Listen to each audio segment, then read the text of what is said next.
Chapter 217. A strong wind rose from all directions, amidst which, Catfish Flood Dragon transformed into her human form, flying next to Wuxia with a huge catfish head on her head. Swaying her body, she bowed to Wuxia with cupped fists, then said angrily, "I can't live like this anymore. I've received the official document from Old Dragon King, and was moving to the East Sea, but on the way, I bumped into this three-headed shark. I've been having bad luck for the past 2 years, and I can't live like this anymore." Looking at Catfish Flood Dragon, who was brimming with resentment, Wuxia smiled bitterly and said, "Indeed, you've been having bad luck lately." He was calculating in his mind. Even if Catfish Flood Dragon walked openly on the streets of G City, no one from any influential family would be tempted by her beauty and bring her back to their mansion. But she was moving to the East Sea, and in the end, she bumped into this three-headed shark who fell in love with her at first sight. If this was not bad luck, what else could it be? Stepping on a cloud, Lu Qingfeng flew up into the sky and came to stand next to Wuxia, frowning as he looked at the three-headed shark who kept spitting saliva in front of him. Catfish Flood Dragon curiously looked at Lu Qingfeng from head to toe. Her huge nostrils twitched as she said, "Strange, he's obviously a human, but why do I smell the scent of Flood Dragon on him?" She twisted her short and fat neck, then looked curiously at Jean Dan, who was standing behind Lu Qingfeng. Could it be that you're a demon transformed from a dragon turtle? Or else, why are you carrying a turtle shell on your back?" Wuxia fell silent, and so did Lu Qingfeng. Both of them stared at the simple-minded Catfish Flood Dragon, speechless for a long while. Breathing out a long sigh, Wuxia patted on the shoulder of Lu Qingfeng, whose pride had been hurt, and took another few steps forward. He pointed his finger at the shark and cried out, "I don't care who you are, and where you come from, this is the territory of Great Yen. Get the hell out of here." Yan Shi, who had arrived with a large group of Earth Immortals and Human Immortals from Great Yen Imperial Clan, shouted furiously, "Duke of Tianyan, he can't leave now. How dare he insult His Majesty? Today, I will skin this fish demon alive, pull out his tendons, and let him know the consequences of offending Great Yen." Yan Shi, who was tall and had a red face, had a bad temper. He raised his right hand and shot out a thunderbolt. Yan Shi was born in the Heavenly Spirit sect, and what he cultivated was the Tao of Talismans of the sect. As an Earth Immortal at the peak of the nascent Soul Realm, his Tao of Talisman was extremely profound. Among the lightning bolts that he shot out, there were 3 small golden lightning talismans intertwining with each other in the shape of 3 talents, bringing with them traces of lightning bolts. They constantly absorbed the wood and water spiritual energies in the surroundings. The green wood spiritual energy vibrated and stimulated the water spiritual energy to collide with each other. The lightning bolts had only flown less than 1,000 feet away, when the human head-sized lightning bolts suddenly expanded to dozens of feet in radius. The golden lightning flashed and struck the body of the three-headed shark. Followed by a loud boom, several tens of water-tank-thick electric bolts slithered and darted around the body of the three-headed shark, producing a series of crackling noises. The body of the three-headed shark moved slightly and was pushed back several hundred feet by the force of the explosion. He twisted his huge body, and a wound of several tens of feet in circumference was opened up on his head. A large piece of skin was ripped off, and a large amount of pale golden blood was seen oozing out from the wound. It seemed the three-headed shark had just figured out what had happened.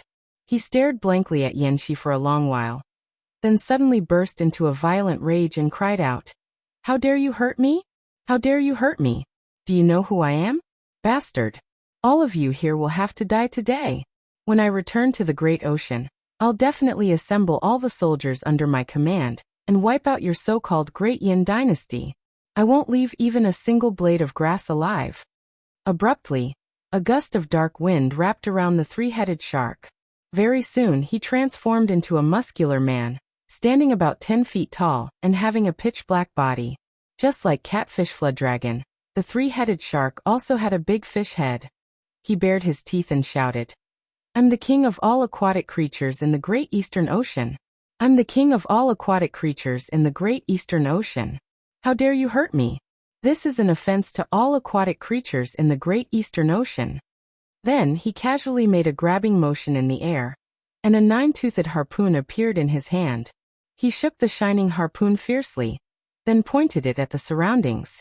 Immediately, dark clouds filled the surroundings, while dense water vapor rose from the surrounding streams and lakes, turning into a thick layer of watery clouds that blanketed an area with a circumference of 1,000 miles. The three-headed shark grinned hideously and said, "Let me teach you a lesson. I'll let you know that there are some people in this world that you can never afford to offend." While Wuxia and his company were about to strike, a cold voice was suddenly heard coming from the side. There are some people that we can't afford to offend?" Accompanied by an eerie sneer, Wuyu brought a group of demon birds, each emanating a ferocious aura, and came flying through the dark clouds. With a ferocious gleam flashing in his eyes, Wuyu grinned hideously and said, "You're just a demon king in an area of 5 million miles in circumference. Do you think you're the same as those few old bastards in the Great Eastern Ocean? This is Ming Mountains, which has the same status as your Great Eastern Ocean. And this is my territory." Not allowing the three-headed shark to say another word, Wuyu opened his mouth and sprayed out a stream of rotting bones and soul-devouring energy. Together with the miserable howls of millions upon millions of wronged souls, the greenish corpse energy instantly enveloped the arrogant three-headed shark and all his subordinates. With just a single breath, the three-headed shark and all his subordinates let out a despairing roar. Their skin, flesh, internal organs, blood essence, and bones seemed to be moving in slow motion, turning into layer after layer of grayish-white ashes that drifted in the air. In just a blink of an eye, they were all sucked clean by Wuyu. Their corporeal bodies, souls, and even the nascent souls that the three-headed shark and all his subordinates cultivated with great effort were all sucked clean by Wuyu. Wuyu burped satisfyingly, then nodded at Wuxia and his company. While letting out a wild, ear-splitting laugh, he stepped on a demon wind and broke through the dark clouds, flying to some unknown place. Wuxia and his company twitched their lips, looking at each other speechlessly. The three-headed shark was a demon who had formed his nascent soul, and had formed a thread of his nascent divinity. That was why he was able to chase Catfish Flood Dragon to a dead end. Yet such a formidable demon was sucked clean by Wuyu as if he was eating a noodle. The few strongest demon kings in Ming Mountains were indeed mighty demons who could never be provoked. Shaking his head, Yanxi brought his men and flew down from the sky, continuing to manage the teleportation formation. Meanwhile, the nine-toothed harpoon of the three-headed shark was plunging down from the sky. After being sprayed by the corpse energy, the once dazzling nine-toothed harpoon had turned dull, and its surface was densely covered with rust. All the energy essence contained in the harpoon had been sucked clean by Wuyu. Wuxia looked at the completely useless harpoon, shook his head and said, "Why did you come here to court death? The 5 great demon kings take turns to be on duty. You're just a demon dragon that hasn't even condensed a primordial spirit, yet you're here to be arrogant and domineering. What's the point?" After sighing for a while, Wuxia turned to Catfish Flood Dragon and asked, "What are you going to do? Go back to the Lake of Sishui to be your leader, or go to the Great Oriental Ocean? If you go to the Lake of Four Waters, Ingzheng might come after you again. Going to the Great East Ocean. I didn't know that you were a stunning beauty in the eyes of those sea demons." Catfish Flood Dragon gave Wuxia a glance, then giggled, puffed out her chest and said, "Of course. Even among the flood dragons, I am a top-notch genius. Although this perverted three-headed shark is not a good man, he still has a good eye." Patting her chest complacently, Catfish Flood Dragon giggled happily. After laughing for a while, Catfish Flood Dragon's face suddenly turned gloomy again. "But where should I go? He couldn't go back to Seawater Lake. If he was caught, he would be dead. As for the Great Oriental Ocean, I will be stopped by someone halfway. Why do I look so beautiful?" Wuxia did not say anything, while Lu Chengfeng blinked his eyes and gave Catfish Flood Dragon another careful look. Catfish Flood Dragon, who had a big fish head, was wagging her head proudly, a few of her dragon whiskers waving happily around her mouth. Sighing lightly, Wuxia said with a serious face, "Forget it. After all, we are old acquaintances. Since you have nowhere to go, why don't you stay in Great Yan's army and serve us? At least, we have 5 demon kings from Ming Mountains in our army. No matter how strong Ingzheng is, There is no way he can capture you from our camp. 5 demon kings? Catfish Flood Dragon's eyes went wide with shock. Which 5? Wuxia crooked his finger and told Catfish Flood Dragon the names of Huo Wuyu, Xiong Wanling, and the other 3 demon kings. Catfish Flood Dragon gasped, nodded hastily, and said, "Then, I will be a member of Great Yan. With the 5 of them here, I have no fear of Ingzheng. Relying on the cauldron of you, Daqin can bully us, the aquatic race. Without that cauldron, old Dragon King will not be afraid of them either." Wuxia was very happy in his heart. Ingzheng had relied on the cauldron of you to bully the aquatic race. But the cauldron of you was not very useful when facing these beast kings who lived in the woods and the bird kings who soared in the sky. Perhaps he should think of a way to draw Wanying Dragon King to Great Yan's camp, as it would be a win-win situation. Great Yan could help Wanying Dragon King resist the attack from the cauldron of you. And with the addition of Wanying Dragon King, Great Yan would have a greater chance of defeating Daqin. Just as he was plotting, he suddenly heard a sharp warning horn sound. A Jindan human immortal cried out at the top of his voice. 50,000 miles away, the outpost of Qin's army has been detected at the outpost of Yunxia Ridge. They have clashed with us. Wuxia gave a long and sonorous cry, then transformed into a sword beam, and sped towards a small teleportation formation in Meng Fortress. Catfish Flood Dragon looked around with a blank expression, then hastily followed behind Wuxia and said, "Brother Wuxia, let me help you beat them up. This group of Qin army is extremely detestable." Lu Chengfeng also sped towards the teleportation formation, leaving behind a bright beam of light in his body. Footsteps could be heard coming from all directions, as platoons of Black Swallow army mounted on bull-headed beasts were rushing towards them. In just the time of a few breaths, 3,000 Black Swallow army soldiers had arrived at the teleportation formation. Wuxia pressed down the sword beam and cried out sternly, "Send us to Yunxia Ridge at once, and inform all the outposts in front to get ready to fight the enemy." Then several dozens of cultivators arrived with bright beams, joining Wuxia and his company. The teleportation formation lit up, and Wuxia and his company felt their bodies lightened. A bright light flickered before their eyes, and in just a blink of an eye, they had arrived at a teleportation formation hidden in a small valley 50,000 miles away. Right after they walked out from the teleportation formation, Wuxia immediately heard noises of arrows piercing through the air coming from outside an outpost that was under construction a few miles ahead of them. Occasionally, he could also hear the painful cries of people who were hit by the arrows. Hastily, he brought the company and rushed towards the outpost. Very soon, they had arrived at the outpost that was under construction. A few human immortals from Jindan Dynasty were standing on top of a small hill, overlooking the area below. Upon seeing Wuxia and his company, these few human immortals from Jindan Dynasty, who came from the indestructible sect of Great Yan Dynasty, quickly came over and bowed. Wuxia was now the deputy chief supervisor of Westfield headquarters. Regardless of his cultivation base, his authority here was higher than most of the cultivators, and even the 5 demon kings were under his control. Wuxia, Lu Chengfeng, Catfish Flood Dragon, and their company greeted each other, then walked to the top of the small hill and looked down. There were only about 30 Qin scouts who came to ambush them. They were clad in dark light armors, and were fighting with a group of Black Swallow soldiers in the woods.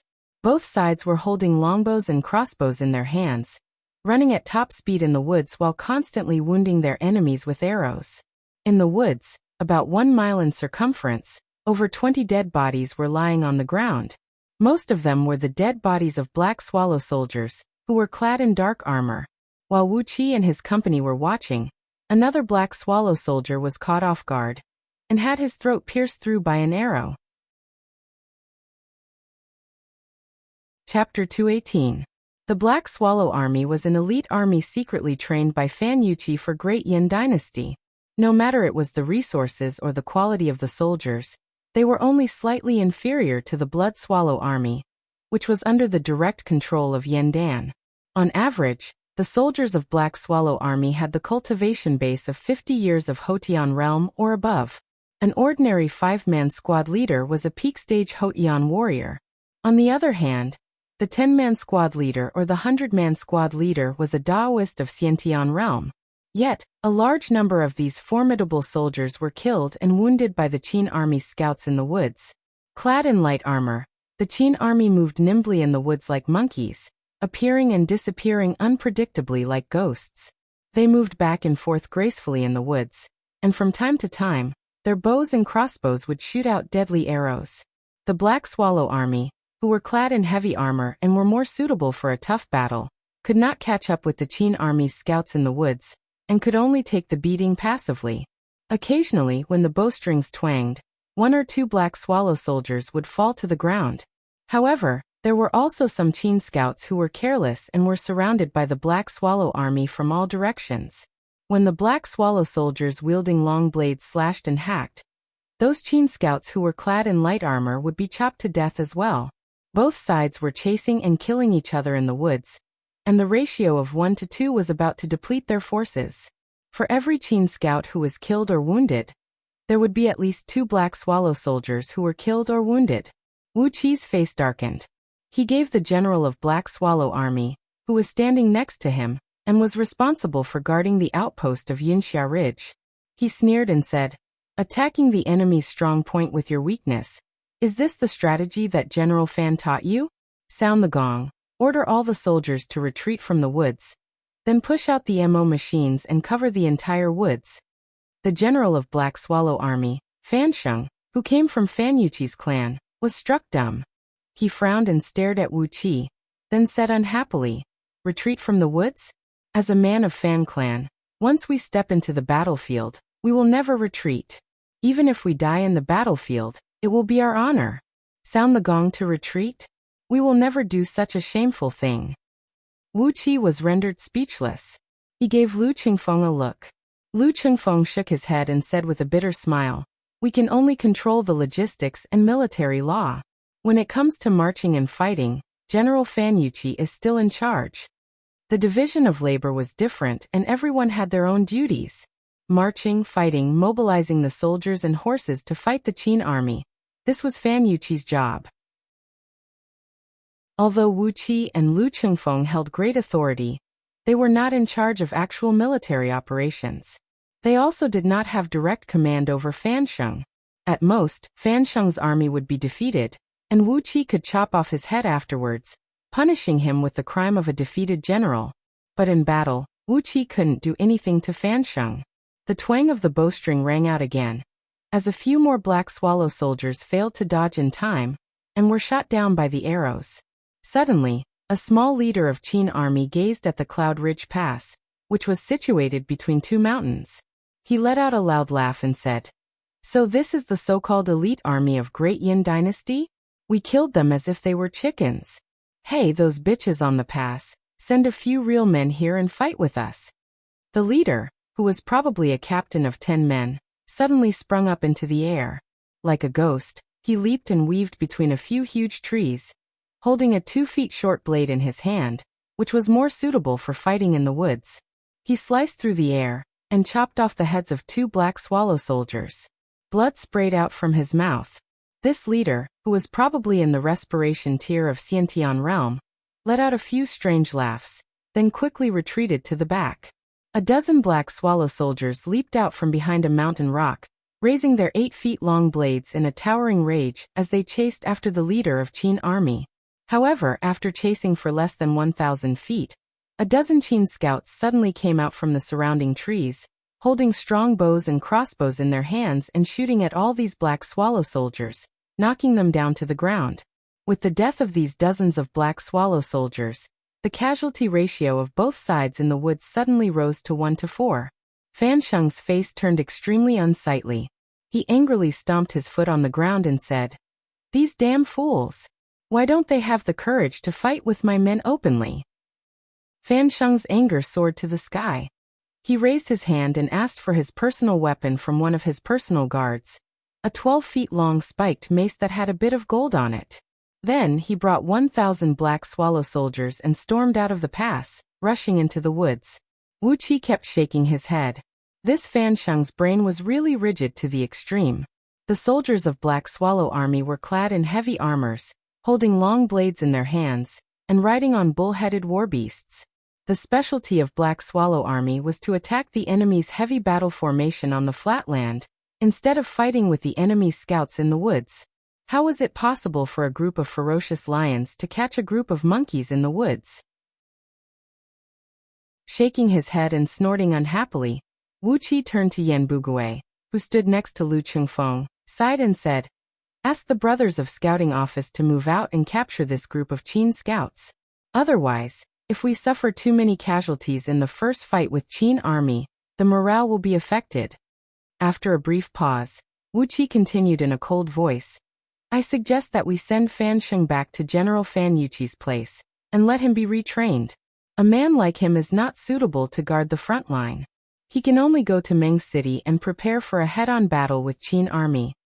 From his storage ring, Lu Chengfeng pulled out a blank official document specially made for Great Yin Dynasty's Westfield headquarters.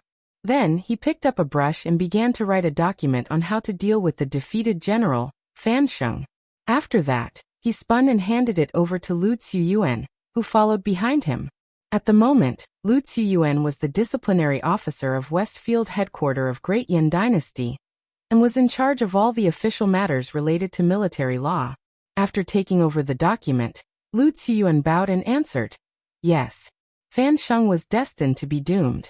Suddenly, a cultivator flew over on a flying sword and shouted, 10,000 miles to the north, the Black Cloud Ridge is being harassed by Qin army scouts as well.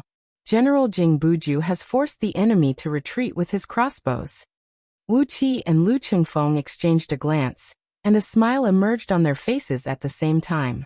Jing Buju was from Jing Ke's clan, and he should be the 17th generation of Jing Ke's grandson.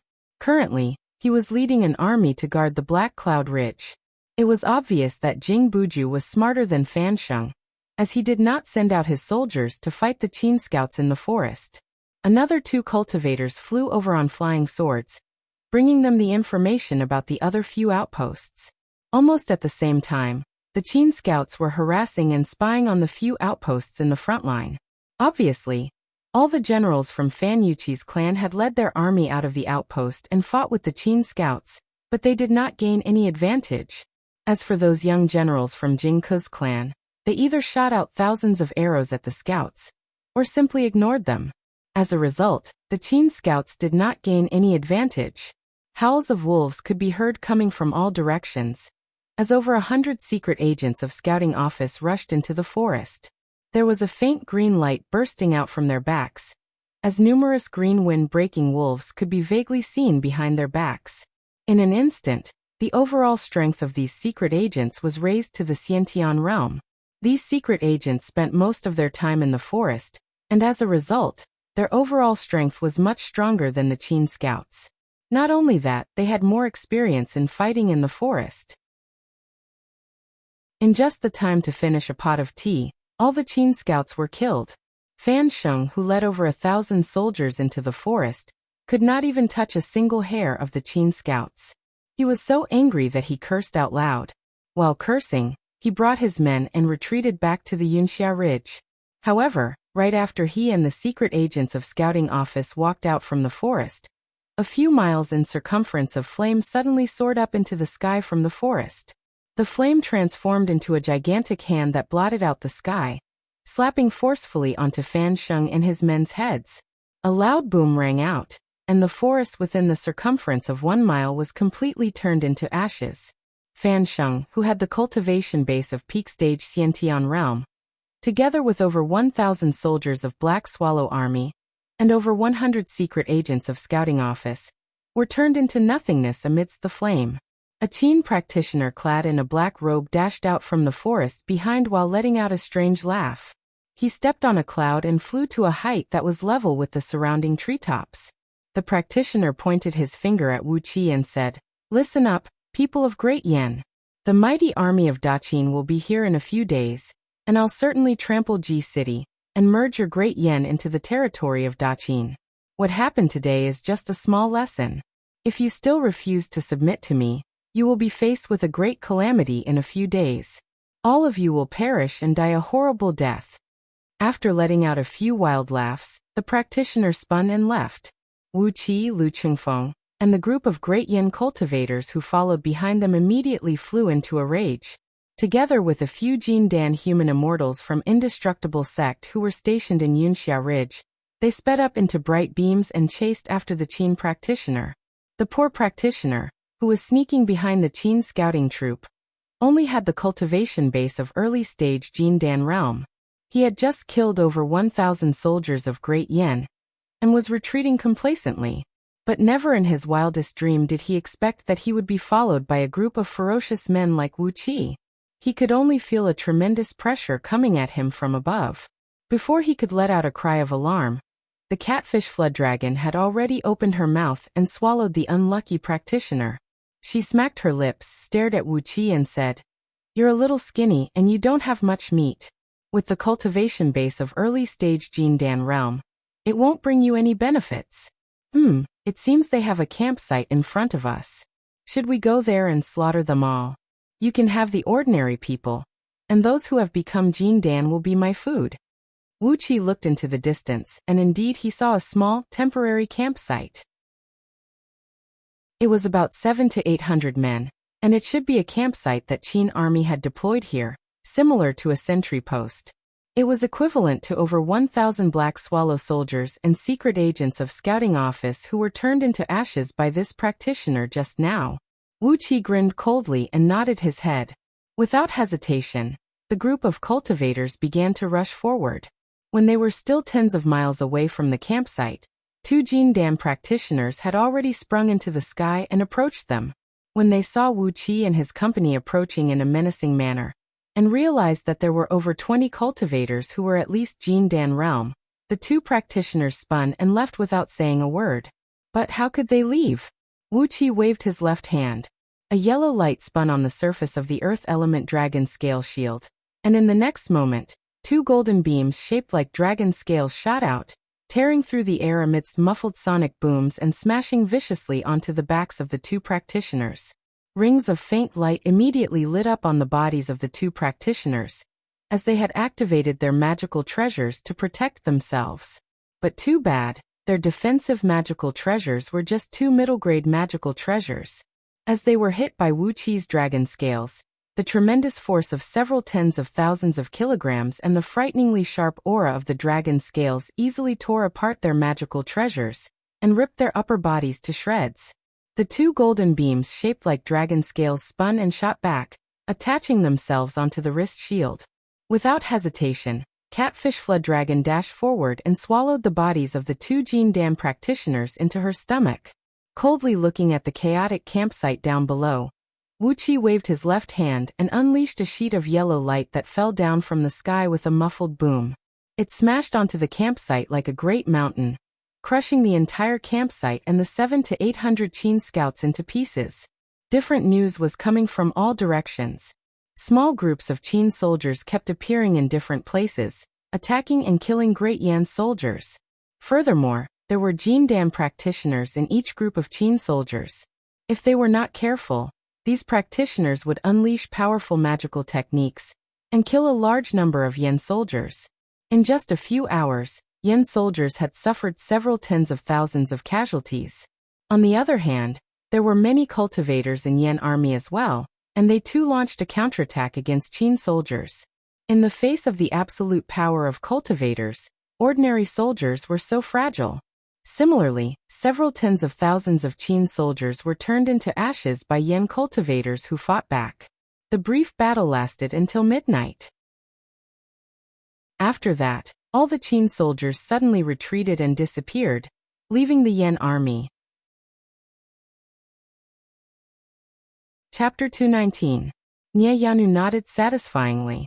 With a smile on her face, she looked at those servants who kept walking out from the teleportation formation and praised. Wu Qi, among all my disciples, you are the most useful one.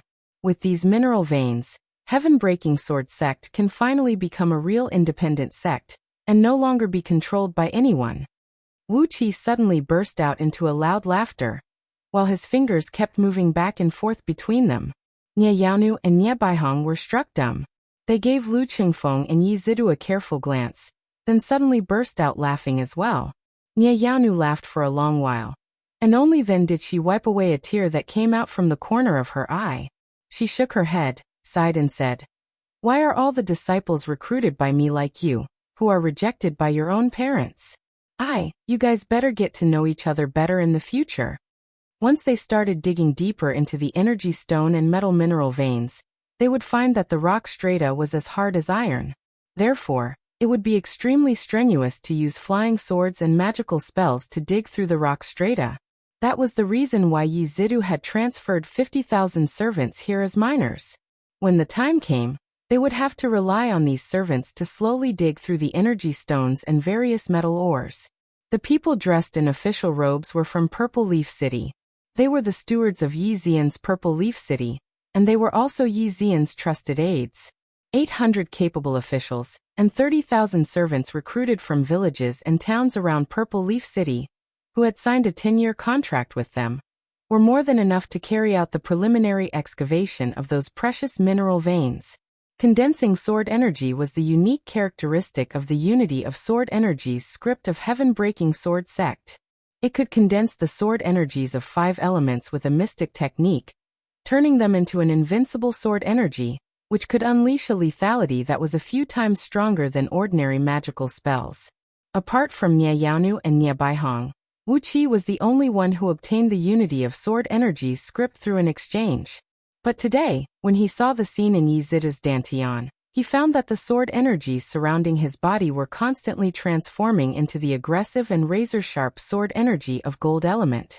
However, the amount of sword energy was very little, only a single thread. Apparently, he had just obtained the technique today. While smiling, Wuqi and Lu Qingfeng toured around this huge underground cave abode. All of a sudden, the military intelligence medallion hanging on their waists began to vibrate rapidly. A sharp voice came out from the token. Senior He Qianqiu has discovered the field headquarters of Qin Army. It is under siege. It's located in the Great Dream Marsh, 7,800,000 kilometers southwest. Looking at the Jindan human immortals standing beside Nie Yaonu and Nie Baihong, Wuqi could not help but click his tongue. 42 human immortals of Gold Core Realm, including the mother and son, made a total of 44 cultivators who were at or above Gold Core Realm. The heaven-splitting Swordsmanship sect only had 36 elders in the Gold Core Realm, and most of them were close to Yanli, his trusted subordinates. Yao Nian knew that the number of Jin human Shen they had there. Nie Yaonu waved her hand heroically and said in an indifferent tone, "Don't worry. Chengfeng has formed his Jin Dan, right? That means he should have made some achievements in the Tao of formations in the arts of heaven patching formation. If we were to construct some illusory formations here that could conceal our aura, we would not be discovered by anyone unless we were extremely unlucky. Be it Daqin or Great Yin, they are going to fight here, so how would they have the time to carefully investigate what is under the ground? On the contrary, this is a good opportunity for us to develop ourselves. Although it is a little dangerous, it is actually safer. At least, Great Yin will not have the mood to keep looking at us." Among those officials who were supervising the laborers, a middle-aged man, clad in a brocade robe and bearing an extraordinary demeanor, walked quickly towards them. Nie Yaonu pointed at the man, smiled and said to Wuqi, "Look, this is Yi Zixing, the disciple whom Baihong secretly recruited 50 years ago. He is the son of a concubine from Yi clan of Tianfang Kingdom. 60 years ago, he was forced to leave his clan, leading 100,000 people to build a new city, and built the Purple Leaf City by the shore of the easternmost ocean. Today, the city has a population of over 1 million people." Nie Baihong introduced them to each other. Wuqi gave Yi Zixing a deep look, smiled and greeted him. "Senior brother Yi, today is the first time we meet." Junior brother Wuqi offers greetings. Stealthily, Wuqi sent his divine will into Yi Zixing's body. Immediately he was struck by a thought. This Yi Zixing, who looked to be in his 40s, was actually a middle-stage human immortal of Jindan realm, and had already begun to form sword energy in his Dantian.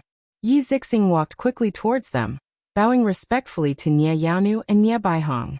All in all, with this secret mineral vein, the future of Heaven-Breaking Sword Sect would be very bright.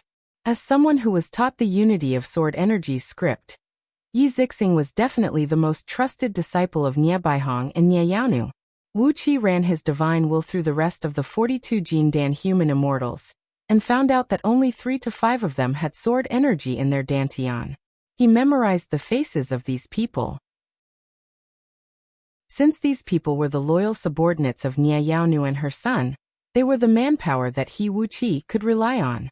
After a sudden ambush, the Qin army had vanished without a trace, and not a single Qin army was seen for more than half a month. On the other hand, Great Yen had decided to stay put to deal with the ever-changing situation, and continued the construction of 270 outposts. In the future, each outpost would be guarded by several thousand soldiers, and each outpost would be equipped with a defensive mechanism that was as powerful as the city wall of Ji City. These outposts would become the biggest stumbling block for the Qin army on their way forward. Even the slight aura of vicissitudes in their eyes was very similar. Because of this, both Nie Yaonu and Nie Baihong were in high spirits. After looking at the servants who kept walking out from the teleportation formation for a while, the mother and son brought their trusted disciples and walked into the small valley in a mighty manner. Through a tunnel that had already been dug out, they entered the underground or vein. In just 3 to 5 years, with the energy stones produced from the mineral vein, Nie Yaonu and her son would be able to cultivate more trusted disciples and gradually break away from the control of Great Yen Dynasty. Once Nie Yaonu's wings were fully grown, perhaps the current Grand Elder of Heaven-Breaking Sword Sect, Yanli, would be in deep trouble. However, Yanli had no relationship with Wu Qi and Lu Qingfeng. So, who would care about his life or death? Wu Qi and Lu Qingfeng exchanged a glance. Without hesitation, they reported to Nie Yaonu, then brought their men and returned to their official residence in Little Meng City. All the work was carried out by professionals. Meanwhile, Wu Qi and Lu Qingfeng, the official chief supervisor of Great Yen Dynasty's Westfield headquarters, had sneaked out from their official residence together with a few trusted subordinates, and came to the depth of Meng Mountains. A small teleportation formation was constantly shooting out a great number of servants.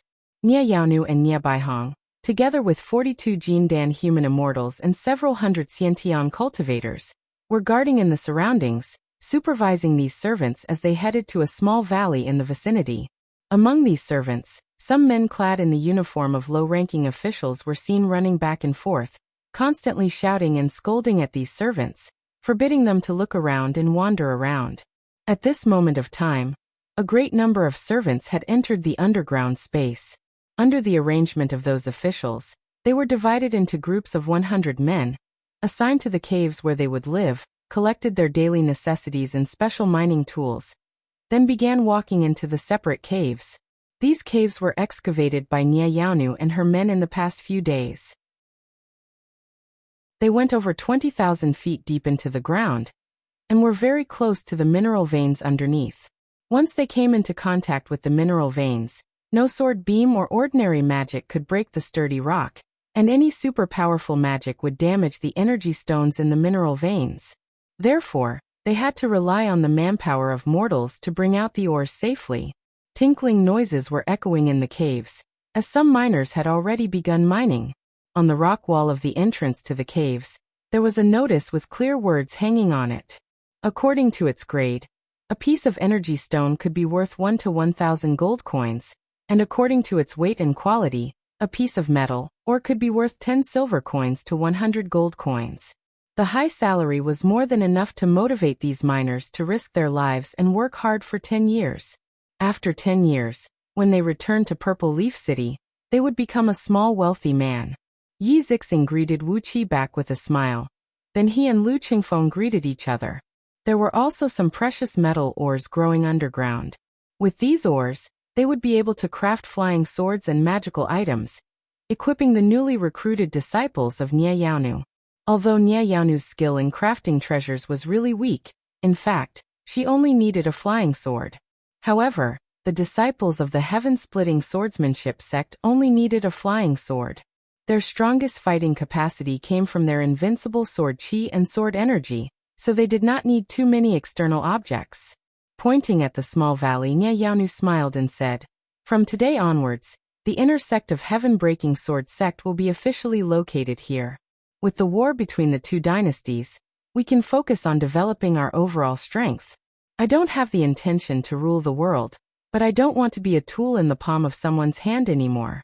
Once we are free from the restriction of Great Yen, we, the heaven-breaking sword sect, will be free and unfettered. When Wuxia and his company arrived a few days ago, Nie Yaonu had brought some people and arrived at this small valley, located 300,000 miles deep inside Meng Mountains. A couple dozens of sword cultivators who possessed sword energies that could cut open a mountain had opened up a space underneath the valley, which could accommodate over 100,000 people to work and rest. However, this space was close to the ground and was made up of ordinary mountain rocks. Therefore, it was not a strenuous task to use flying swords to cut open the space. When Lu Chengfeng and Yi Zixing saw each other, they suddenly smiled tacitly. Wuqi was taken aback as well. Although Lu Chengfeng looked a few years younger than Yi Zixing, both of them looked very similar, be it in the way they dressed or in their expressions and bearing. Then Wuqi listened to Yi Zixing's story. She was the son of a concubine from Yi clan of Tianfang Kingdom, an unlucky fellow who was forced to leave his clan and lead 100,000 people to open up a new city. Her story was very similar to Lu Chengfeng's. Wuqi swallowed a lump in his throat, then continued, "We just need to open up a mine in this valley, and ask these laborers to open up the mine tunnel and excavate it. Within 3 to 5 years, no one will know that there is such a huge mine here. The energy stones and various materials excavated in these 3 to 5 years will be more than enough for heaven-breaking sword sect to have a great development." Nie Baihong frowned and said, "But as that unknown Daqin has invaded Meng Mountains, and will soon wage a war against Great Yen here, we need to think carefully about the safety of this mine." When all the checkpoints were completed, all of them would be connected by teleportation formations, and they would be defended by a large number of cultivators and demon beasts. By then, any action of Qin army would be strongly hindered and counterattacked by Great Yen army. Grand Elder Master. Wuqi bowed and rose to his feet, then pointed at the small valley and said with a smile, "I've used the art of earth traversal to investigate down there.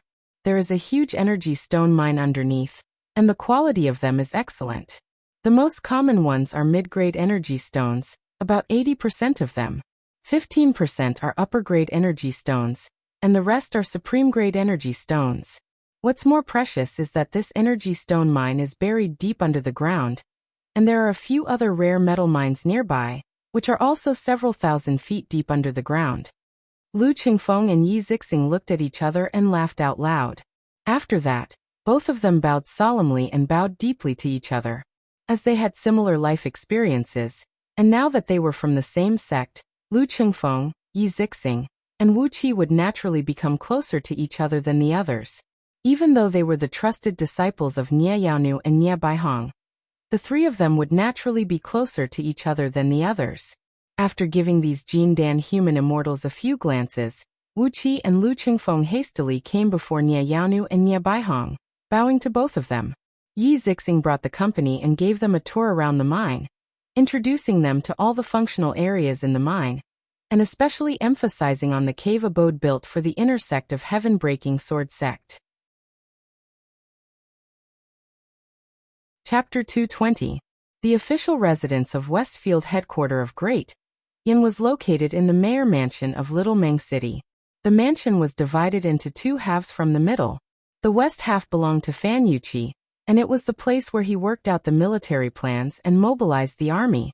The east half belonged to Lu Chengfeng and Wuqi, and it was the place where they handled the daily affairs, mobilized the reserve army, mobilized the military resources, and punished all kinds of people who violated the military law. Between the 2 mansions, the original main hall of the mayor mansion had now been expanded into a huge hall that could accommodate a gathering of over 1,000 people. The hall was densely covered with countless defensive formations, and a map of the eastern region of Meng Mountains, which was made using the 10,000 miles water mirror technique, was glinting with a dazzling light, hovering right in the center of the hall. A couple dozens of advisors and military officers were surrounding this huge map, measuring 1,000 feet in both width and length, and were busy marking all kinds of marks on it. This was the headquarters of Great Yan's Westfield headquarters commander-in-chief. When Wu Qi and Lu Qingfeng walked into the hall, Fan Yuqi had already brought a group of military officers and stood next to the map, frowning as he looked at a region that was blinking with a bright red gleam above the map. When he saw Lu Qingfeng, Fan Yuqi hastily reached out his hand and pointed at the red gleam. Immediately, the map changed rapidly, turning from a complete map to a large-scale map of a part of the map. Imperial advisor He Qianxiu has deployed his disciples to search for the news of Qin army. 2 days ago, two 10,000 miles cloud-piercing eagles discovered a large number of Qin army in Great Dream Marsh. Qin army has captured about 1 million barbarians, and they are forcing them to do hard labor, building a city in Great Dream Marsh. While pointing at the map, Fan Yuqi explained the situation in a low, muffled voice. Lu Qingfeng was shocked. Why is Qin army building a city there? Are they planning to stay there for a long time? Great Dream Marsh? What is that place? Fan Yuqi scratched his forehead and turned to look at a secret agent of Great Swallow, clad in a black robe. Although Fan Yuqi was an expert in war, when it came to analyzing and integrating information, his ability was far inferior to those professional secret agents and intelligence officers. The secret agent, Yan Zi, took a step forward and explained the situation of the Great Dream Marsh in detail. Although Xiong Wanling, He Qianxiu, Huo Wuyu, Golden Armor and Su Meier, the 5 great demon kings, had an awe-inspiring reputation in Meng Mountains, but Meng Mountains was a vast and boundless land, and the region they controlled was actually just a small part of the eastern part of Meng Mountains. Apart from the mountains that they controlled, there were vast and boundless mountains that were controlled by other powerful demons. Even in Meng Mountains, there were some old demons who had lived for many years, and their cultivation base was not much weaker than them. They had built up their own forces and divided up their own territories. Such was the situation in the Great Dream Marsh. The demon king who occupied the entire Great Dream Marsh was a 9-headed ice earthworm, whose cultivation base was infinitely close to the realm of nascent soul and divinity, and could form his nascent divinity at any moment. He was a hybrid creature born from the ancient poisonous 9-headed insect and the mountain-devouring ice serpent.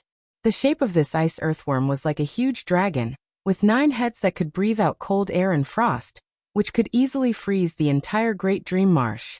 Although he only possessed the cultivation base of peak stage nascent soul realm, which was infinitely close to the realm of nascent divinity, he had 9 heads, each of which had its own soul and divine sense, and all of them possessed the cultivation base of peak stage nascent soul realm.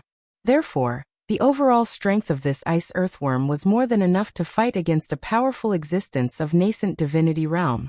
On top of that, he liked to hide in the primordial dark mire that stretched several thousand miles deep beneath the Great Dream Marsh all year round, borrowing the protection of the toxic black mud, and all kinds of poisonous gases and miasma.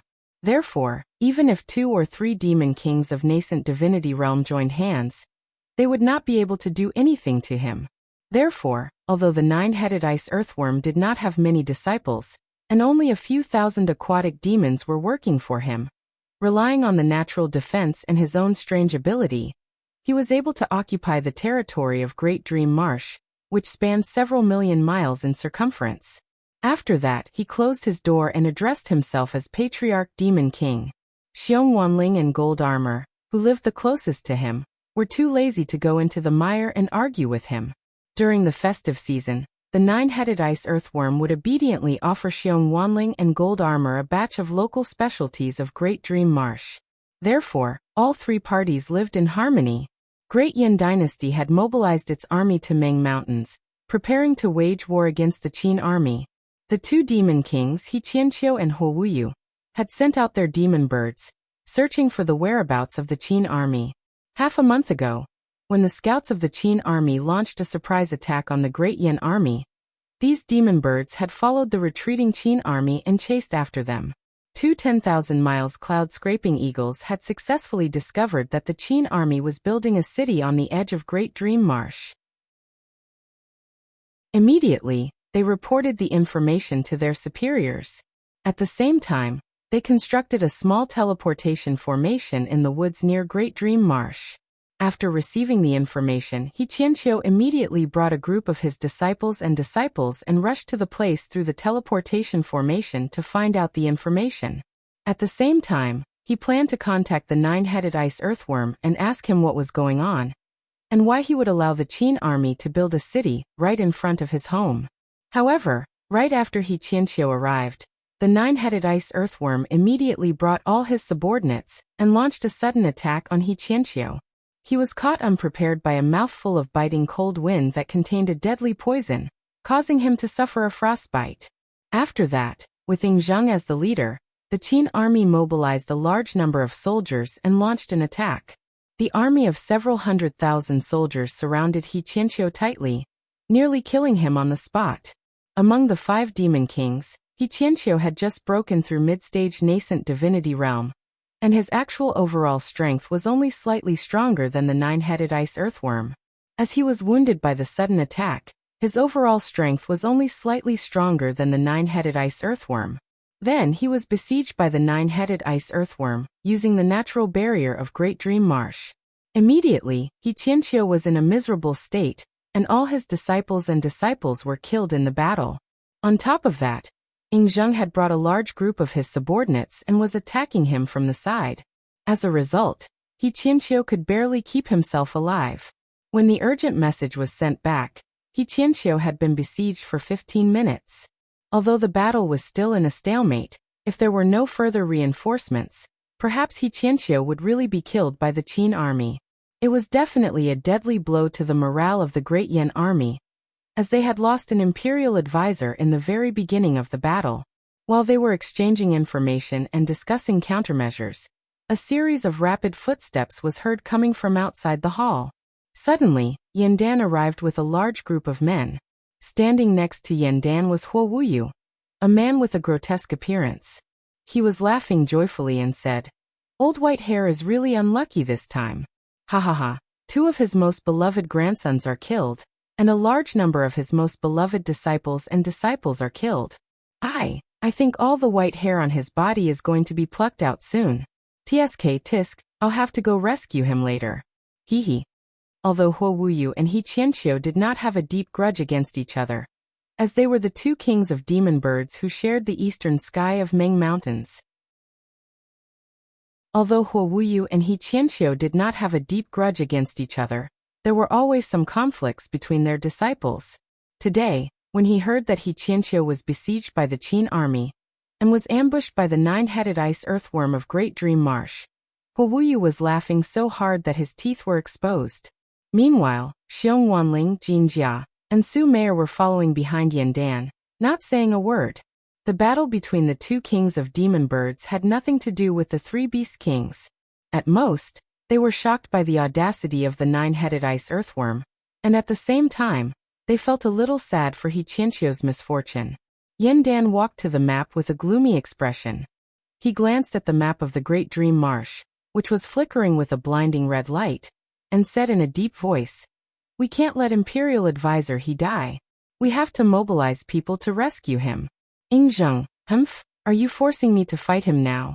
Fine, I haven't seen him for many years." Wuxia was taken aback. Could it be that Yan Dan was going to mobilize all the forces he had and fight Ying Zheng to determine the outcome of the battle?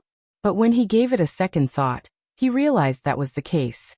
No matter it was Yan Dan or Ying Zheng now, they were not the same Yan Dan and Ying Zheng in the past. The power they possessed was no longer the power of mortals in the mortal world, but the Tao magic and divine abilities that could topple the mountains and overturn the seas.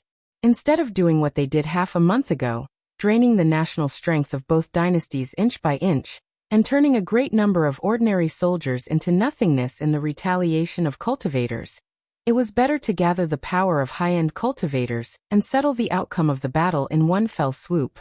As long as Ying Zheng was killed, Great Yan would obtain a strategic victory. Similarly, as long as Yan Dan was killed, Great Yan would fall into chaos, and Ying Zheng would seize the opportunity to launch an attack, and Great Yan would definitely suffer a crushing defeat. If the higher-ups could decide the direction of the war, it seemed like there was no need to throw a great number of soldiers and common people into the bottomless meat grinder that was the war of cultivators. Wuxia looked at Yan Dan, and vaguely understood Yandan's thoughts. Building the outposts and preparing the army for war was just a contingency plan. In fact, what he really wanted was to have a final showdown with Yingzheng. Su Qin walked out from behind Yandan, clasped his hands behind his back, smiled faintly and said, "According to the current military intelligence, the 9-headed ice earthworm suddenly joined hands with Qin army to ambush Imperial advisor He. I'm afraid it has something to do with my junior brother." Sigh, what a glib tongue. Since it is a trap set up by my junior brother, I'll have to figure out a way to break it. After a brief moment of pondering, Su Qin began to replace Yandan, issuing one military order after another. Those who had received the military order were not allowed to stay in the hall any longer. Instead, they walked straight out of the hall and carried out their tasks according to the military order. Surprisingly, Wuxia was given a military order as well, which was to harass the Qin army according to the method he used to harass the headquarters of Qin army the other day. No matter what kind of wicked methods he used, no matter how great the damage he caused, he was not afraid, as long as he could disturb the Qin army. Wuxia was rendered speechless by the order.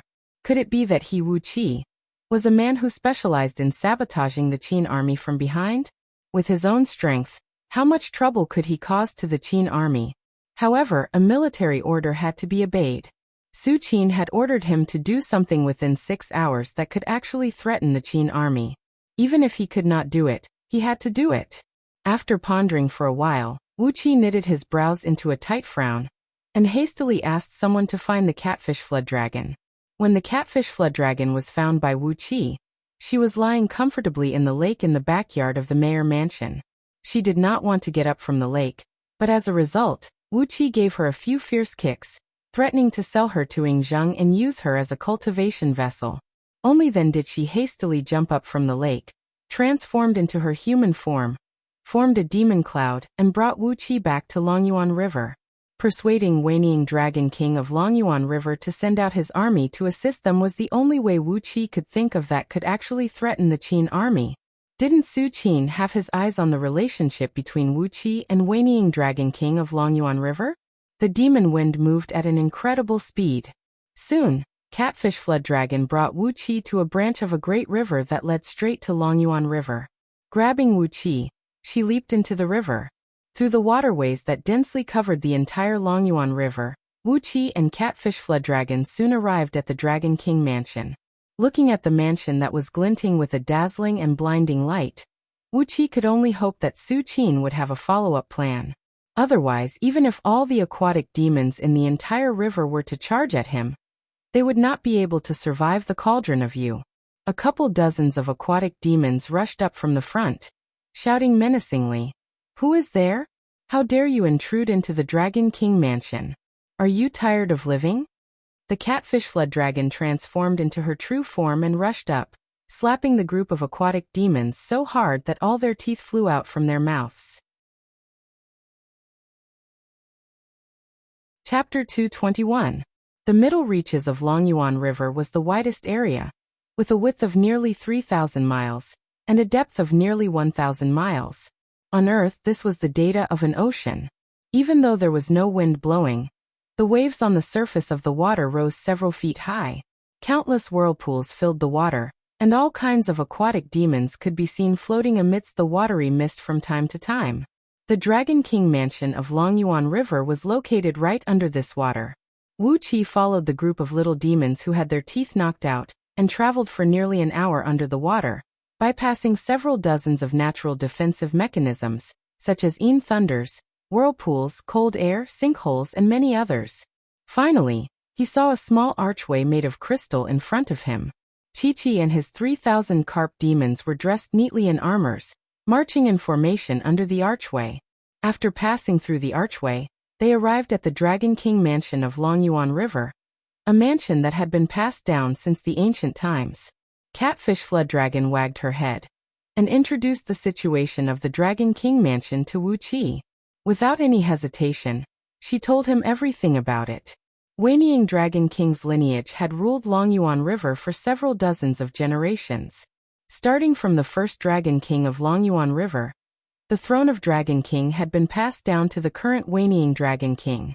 It was said that 10 generations ago, among Wanying Dragon King's ancestors, there was someone who successfully ascended and became a divine dragon. But after 10 generations, all the way until the generation of Wanying Dragon King's father, none of them succeeded in ascending, as all the Dragon Kings were killed by the final Heaven Immortal Thunder Tribulation.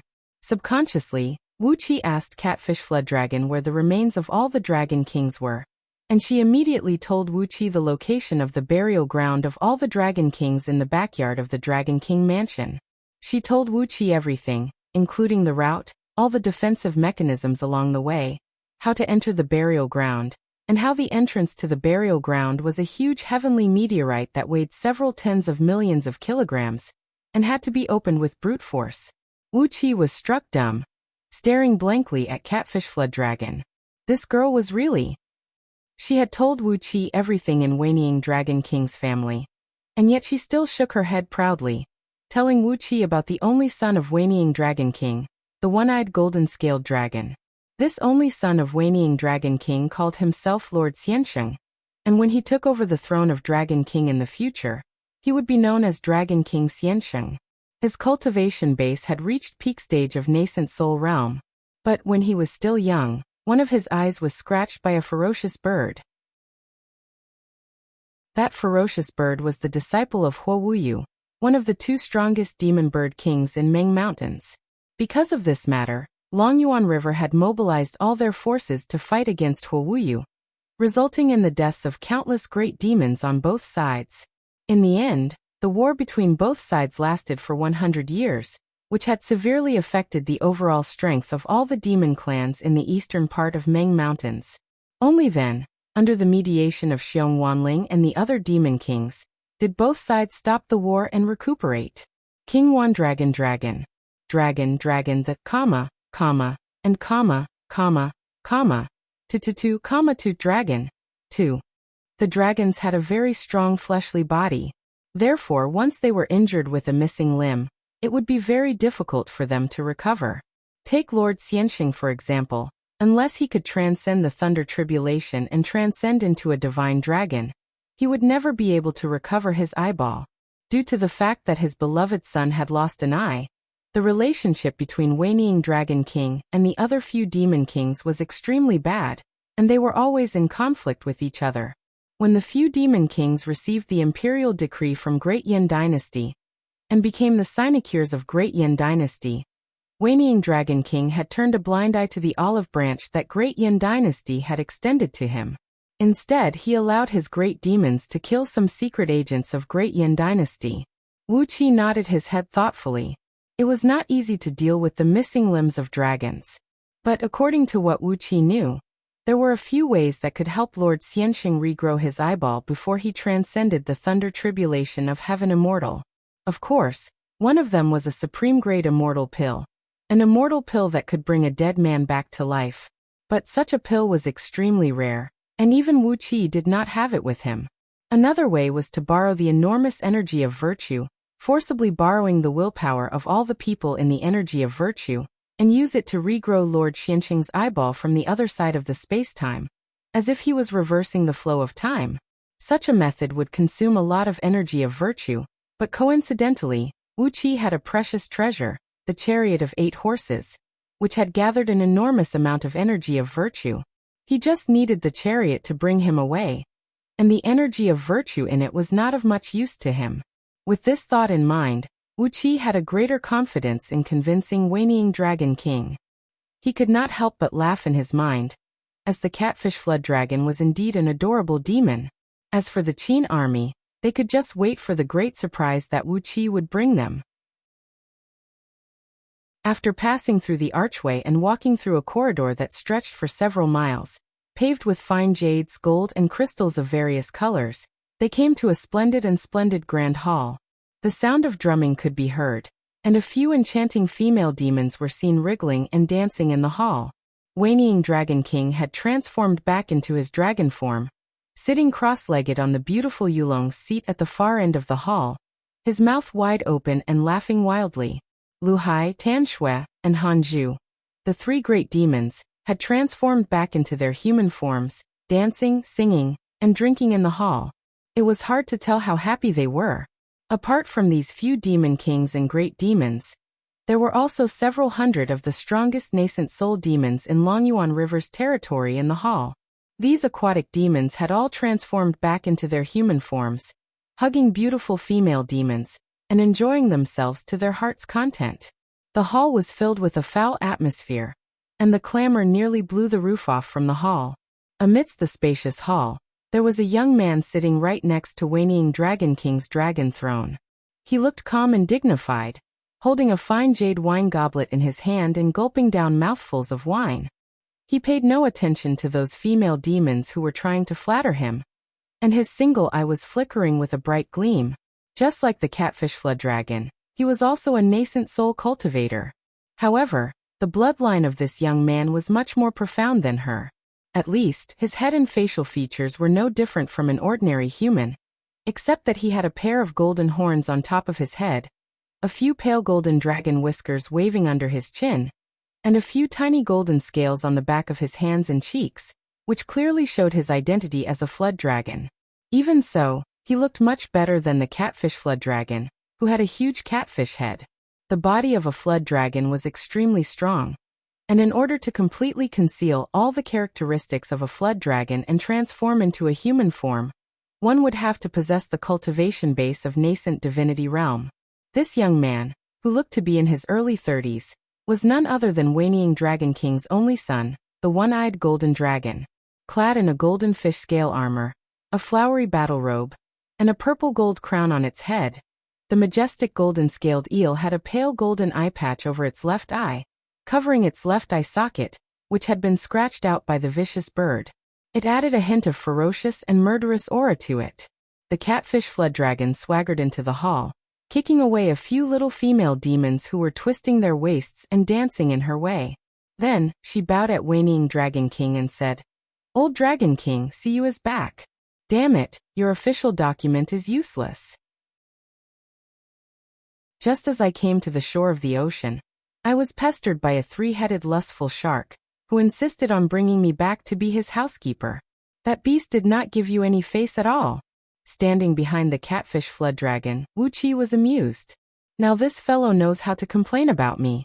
But too bad, the three-headed lustful shark was killed by Wuyu with a single bite. The hall fell into a dead silence immediately. Wanying Dragon King twisted his body and transformed back into his human form, then roared furiously. "Is this true? What a bastard! I'll send a letter to the Great Eastern Ocean later, and find those few old fools and ask for justice. All the aquatic demons under the heaven are one big family. You've brought my official document and moved to the Great Eastern Ocean, and the aquatic demons there must be taken care of along the way. How could you rob me on the way? That three-headed lustful shark must be tired of living." Fearing that the catfish flood dragon would tell him that it was Wuyu who killed the three-headed lustful shark, Wuxia grabbed her by the neck and threw her behind him. After that, he cupped his fist and bowed to Wanying Dragon King smilingly and said, "We'll talk about catfish flood dragon later. Old Dragon King, Junior Wuxia offers greetings. Do you still remember Wuxia?" "I do, I definitely remember him. Judging from your expression, it would be strange if you don't remember Wuxia." Wanying Dragon King's body trembled. He stared fixedly at Wuxia and howled. "A ghost visiting in the middle of the night. It must be nothing good. My boys, throw Wuxia out of here, and shut the door. Don't let him come in again. Don't think that I'll help you deal with Ying Zheng again. Last time, he was the one who bullied us, but this time he did not provoke me. My boys had suffered a great loss last time, and I don't have the mood to fight him again." A few gigantic anacondas leaped over, grabbed Wuxia, and dragged him out of the hall. These few anacondas had the cultivation base of nascent soul realm, and they were about to transcend their thunder tribulation and transform into flood dragons. With just a swing of their arms, they could exert a strength of several million kilograms. With the strength of Wuxia's corporeal body, there was no way he could fight against these demons who were born with incredible strength. He was picked up like a chicken, and was quickly dragged to the entrance of the hall. Wuxia cried out hastily, "Old Dragon King, I have a way to restore your son's eyes." The few anacondas were taken aback, and stopped what they were doing. Whinnying Dragon King leaped to his feet and fixed his eyes on Wuqi. A bright gleam shot out from Lord Xianxing's single eye as he crushed the white jade wine goblet. The great hall fell into a dead silence. All the great demons had risen to their feet, their eyes fixed on Wuqi. Clearing his throat, Whinnying Dragon King clasped his hands behind his back and walked slowly before Wuqi. He nodded his head and said with a strange smile on his face, "Little guy, those who tease me will always be eaten by me. TSK, although we have a little friendship, and I won't really eat you, I don't mind chopping off your 5 limbs and making them into soup. It will greatly nourish my energy." 5 limbs? In his mind, Wuqi cursed the old bastard who did not cultivate his cultivation. With a shake of his body, he broke away from the few anacondas, tilted his head up and said with a cold grin, "Since I dare to say such words, I naturally have my own confidence. But let me make it clear first, it will cost me a lot to restore Lord Xianxing's eyes. I want you to remind all the great demons in Longyuan River to raise a great flood and drown the Qin army's campsite. This is my mission for coming here. Apart from that, there are other conditions as well." Whinnying Dragon King did not pay any attention to what other conditions Wuqi had. He pondered for a while, then nodded and said, "Just raising a great flood, simple. In short, as long as that damn cauldron is still in Yingzheng's hand, the aquatic clans of Longyuan River will not be able to fight head-on with the Qin army." Wuqi nodded and said, "That's settled then. The military order I received is only to harass the Qin army, to create as much trouble as possible for them. I'm not allowed to suppress the main force of the Qin army. I just need a great flood, a flood that can drown the entire Great Dream Marsh. It will be even better if the flood can be accompanied by some hailstones, lightning bolts, and thunderbolts." Lord Xianxing rose to his feet slowly and said with a deep voice, "It is an easy task. Hailstones, lightning bolts, and thunderbolts are the innate abilities of the Flood Dragon clan. I can use some venomous pythons and strange beasts, and I can even hide some deadly poisons in the flood. It will be more than enough to create a great trouble for the Qin army." Whinnying Dragon King twitched his lips and gave his only beloved son a fierce glare. "You are so young and inexperienced. Why didn't you ask for more conditions and just agree to it?" Wuqi chuckled, then turned to Whinnying Dragon King and said, "Since Lord Xianxing has said so, then it's settled. We'll heal Lord Xianxing's eye later, and after that, we'll raise the Great Flood immediately. But, like I said, it will cost too much to heal Lord Xianxing's eye, and I still want some other insignificant compensation." Whinnying Dragon King took a few steps back and covered Lord Xianxing's mouth, who was about to open his mouth. He stared at Wuqi with vigilance and asked, "What compensation do you want? I'm very poor here, and I don't have any treasures for you to loot." Wuqi laughed dryly and said, "Nothing much. Just give me about 8 to 10,000 of those scales left behind by the old Dragon King." All the aquatic demons in the Grand Hall, including Chi-Chi, gasped, while Whinnying Dragon King howled furiously. Chapter 222. Angrily, Whinnying Dragon King raised both of his arms and waved them towards the sky. A nearly 10 feet long flame burst out from his eyes as he roared furiously. "This is simply wishful thinking. The remains of my ancestors are the divine objects of Longyuan River's Dragon King mansion. They are the remains of my ancestors, and you want me to give you tens of thousands of scales? What do you take old dragon's ancestors for?" Glaring at Wuqi furiously, Whinnying Dragon King shook his head and said, "Even if my son's only eye can never be recovered, I will never sell the remains of my ancestors. If you want the scales of these children, I'll pluck out as many as you want. But you want the scales of my ancestors? Absolutely not." While screaming wildly, Whinnying Dragon King's eyes were darting quickly. Wuqi cleared his throat. He could tell that Whinnying Dragon King was thinking of something else. If Wuqi wanted the remains of Whinnying Dragon King's ancestors, it would be an affront and blasphemy to his ancestors. But they were just dragon scales, and they were nothing to the Flood Dragon clan. They had shed quite a lot of dragon scales during the battles with the enemies. Dragon scales were consumables that could be reborn. And to dragons, they were just like a set of armor that they were born with. Although they were precious, They could not be considered as blasphemy to his ancestors. Didn't Catfish Flood Dragon just generously give Wuqi 36 dragon scales? And he didn't see any serious harm to her body. It was because Wuqi knew that the remains of Wanying Dragon King's ancestors were buried in the backyard that he wanted to get more dragon scales, so that he could upgrade the defensive and offensive strength of the Earth Element Dragon Scale Shield.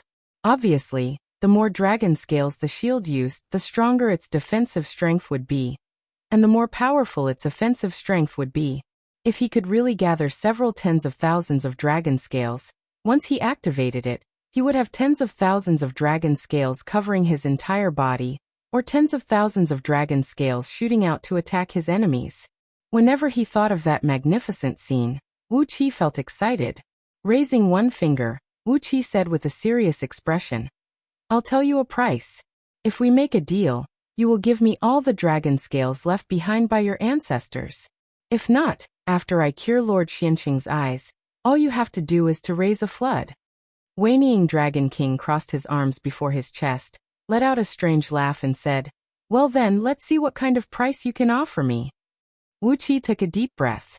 His body suddenly grew taller by a foot, and at the same time his bones let out a loud creaking noise. His muscles slowly wriggled, twisting and entangling with each other in a mysterious way, becoming more than 100 times stronger. An ancient and vigorous flood dragon aura spread out from his body, forming a faint shadow of a black dragon behind him.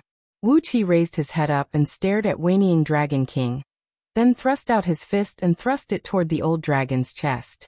"Strange!" cried Wanying Dragon King, as he too thrust his right fist toward Wuqi. A loud boom rang out as both fists collided with each other. Wuqi was pushed several hundred feet back by the tremendous backlash, while Wanying Dragon King's body swayed. His right arm trembled, and he staggered 2 steps back. "You've refined the blood essence of dragon? No, even if you have refined 50,000 kilograms of blood essence, it is impossible for you to have such a pure divine strength of true dragon. You only have the cultivation base of Jin Dan, yet you can actually have the strength of over 5 million kilograms with just one arm? What cultivation technique of dragons are you cultivating?" Wanying Dragon King's eyes shone brightly as he cried out, "You must be cultivating with the body-strengthening technique of dragons, and it is a much better cultivation technique than the one passed down by our ancestors in Longyuan River." Wuqi did not answer, but sent his divine will into the black dragon spirit ring, letting the item spirit poke half of its head out from within. The soul of the black dragon, whose body was hazy and nearly translucent, impatiently poked out from the surface of the ring. He glared at Wanying Dragon King, sneered and said, "You are just a little loach with less than 30% of its bloodline.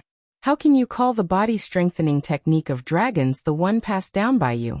You can only be considered as a great serpent who has obtained a tiny bit of the bloodline of the flood dragon. You are not even a flood dragon, so don't even think about comparing it with the real dragon transformation script." Wanying Dragon King stared blankly at the soul of the black dragon. After a full 10 minutes, he dropped to his knees, bowed and said, "Wanying from the Dragon King Mansion of Longyuan River offers greeting, Senior True Dragon. May I know your name, and why did you end up in such a state?" The soul of the black dragon stiffened, snorted coldly, and dashed back into the black dragon spirit ring, refusing to show his face again. Wuqi looked at Wanying Dragon King with a smile on his face and said indifferently, "I don't care what his name is, he is just a thread of soul now. However, his true form is that of a true dragon of the celestial immortal realm. His cultivation base isn't that high, but his bloodline is incomparably pure. He is the descendant of a true primordial divine dragon. What he passed down to me is the dragon transformation script cultivated by a true primordial divine dragon." Shaking his head, Wuqi breathed out a long sigh and said, "What a pity, what a pity.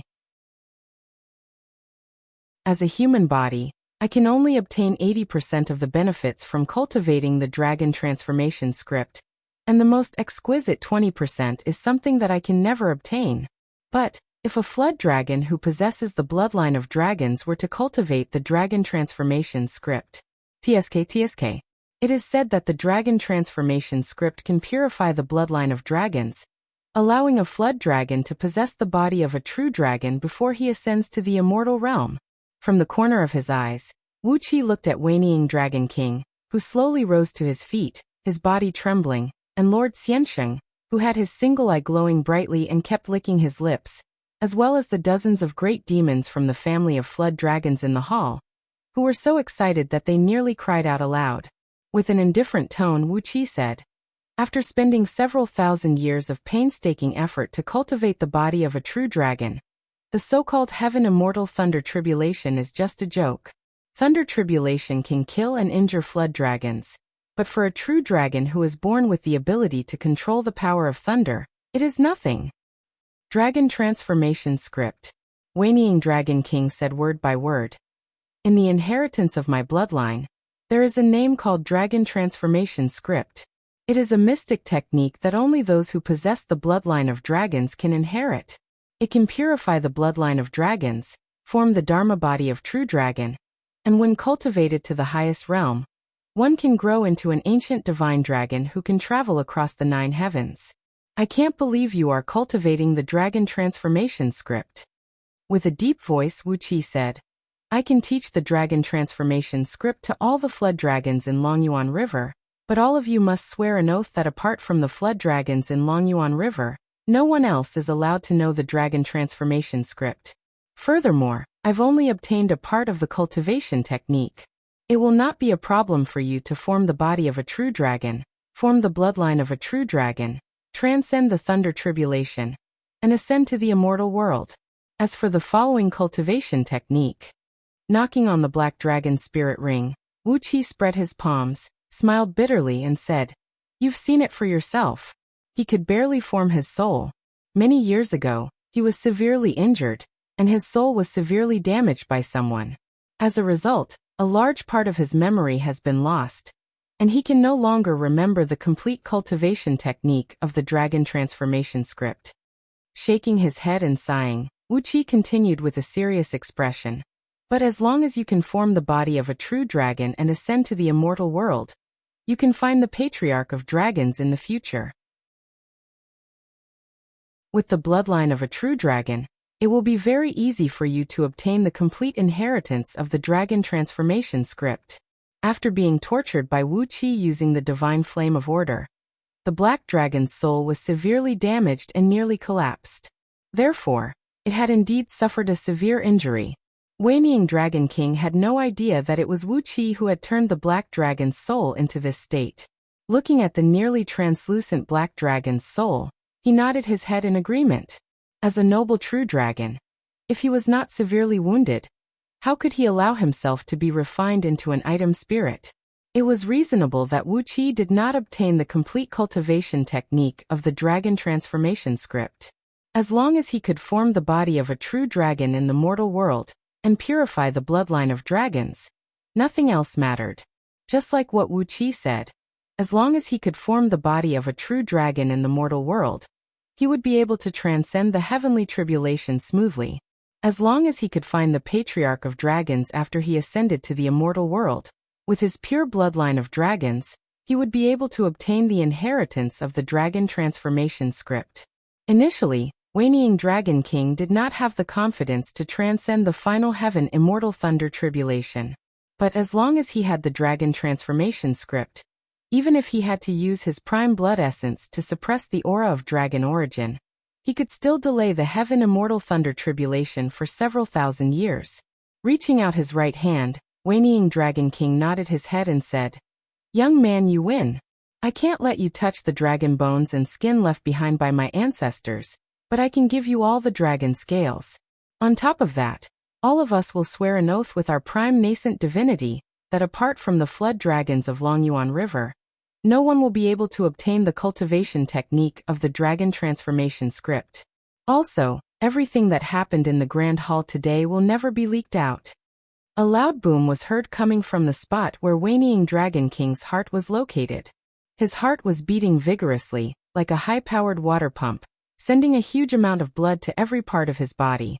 Even Wuxia could hear his heartbeat, which proved that the old Dragon King was very excited, very excited. According to the Black Dragon Soul, Although Wanying Dragon King was a formidable flood dragon of peak stage nascent divinity realm, he only possessed 30% of flood dragon bloodline. He could not even be considered as a real flood dragon, let alone be compared with a real dragon. It was not hard to imagine that when comparing the body strengthening technique of Longyuan River with the dragon transformation script that only a real dragon could cultivate, it was like comparing a piece of dog shit to a fine jade. With the dragon transformation script, the overall strength of the flood dragons of Longyuan River would definitely grow tremendously, and they would never have to worry about the heaven immortal thunder tribulation again in the future. Wuxia reached out his hand and held Wanying Dragon King's hand, smiled and said, "Old Dragon King, please go ahead and get the dragon scales first. I'll heal Lord Xianxing's eyes first, then I'll teach the dragon transformation script to you." Everyone better hurry up. I have a military order with me, which states that I have to start harassing the Qin army in 6 hours. It has been more than 2 hours now. Wanying Dragon King hastily gave out the order, asking all the great demons in the Grand Hall to swear an oath. As for those little demons and female demons, not only did they have to swear an oath with their souls, Wanying Dragon King had even used a mystic technique to erase all their memories. With that, it was truly a foolproof plan. After that, Wanying Dragon King ordered someone to prepare a quiet room for Wuxia, while he brought a few great demons and rushed to the backyard. Inside the quiet room, Wuxia used the drunken dragon incense to knock Lord Xianxing out, then summoned the chariot of 8 horses. He sat on the chariot of 8 horses, fusing his divine will into the chariot, activating the enormous energy of virtue gathered on the chariot, and drawing out the faith of countless common people in the chariot.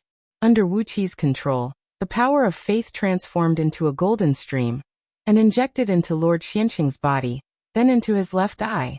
The power of faith from the common people was one of the most magical forces under the heaven, capable of breaking through time and space, and creating all kinds of miracles.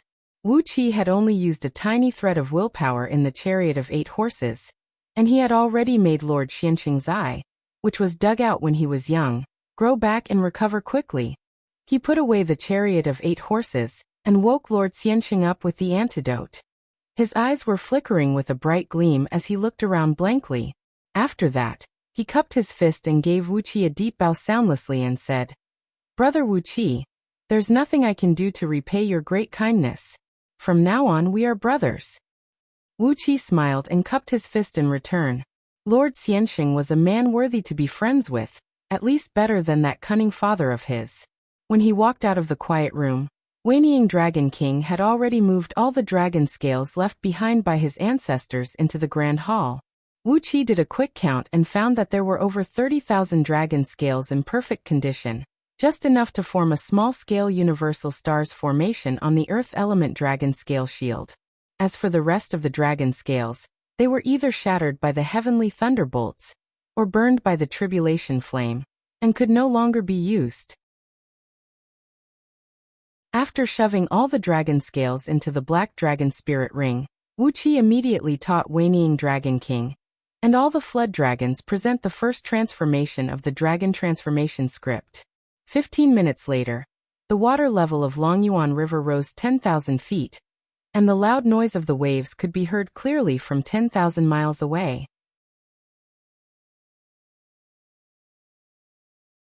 Chapter 223.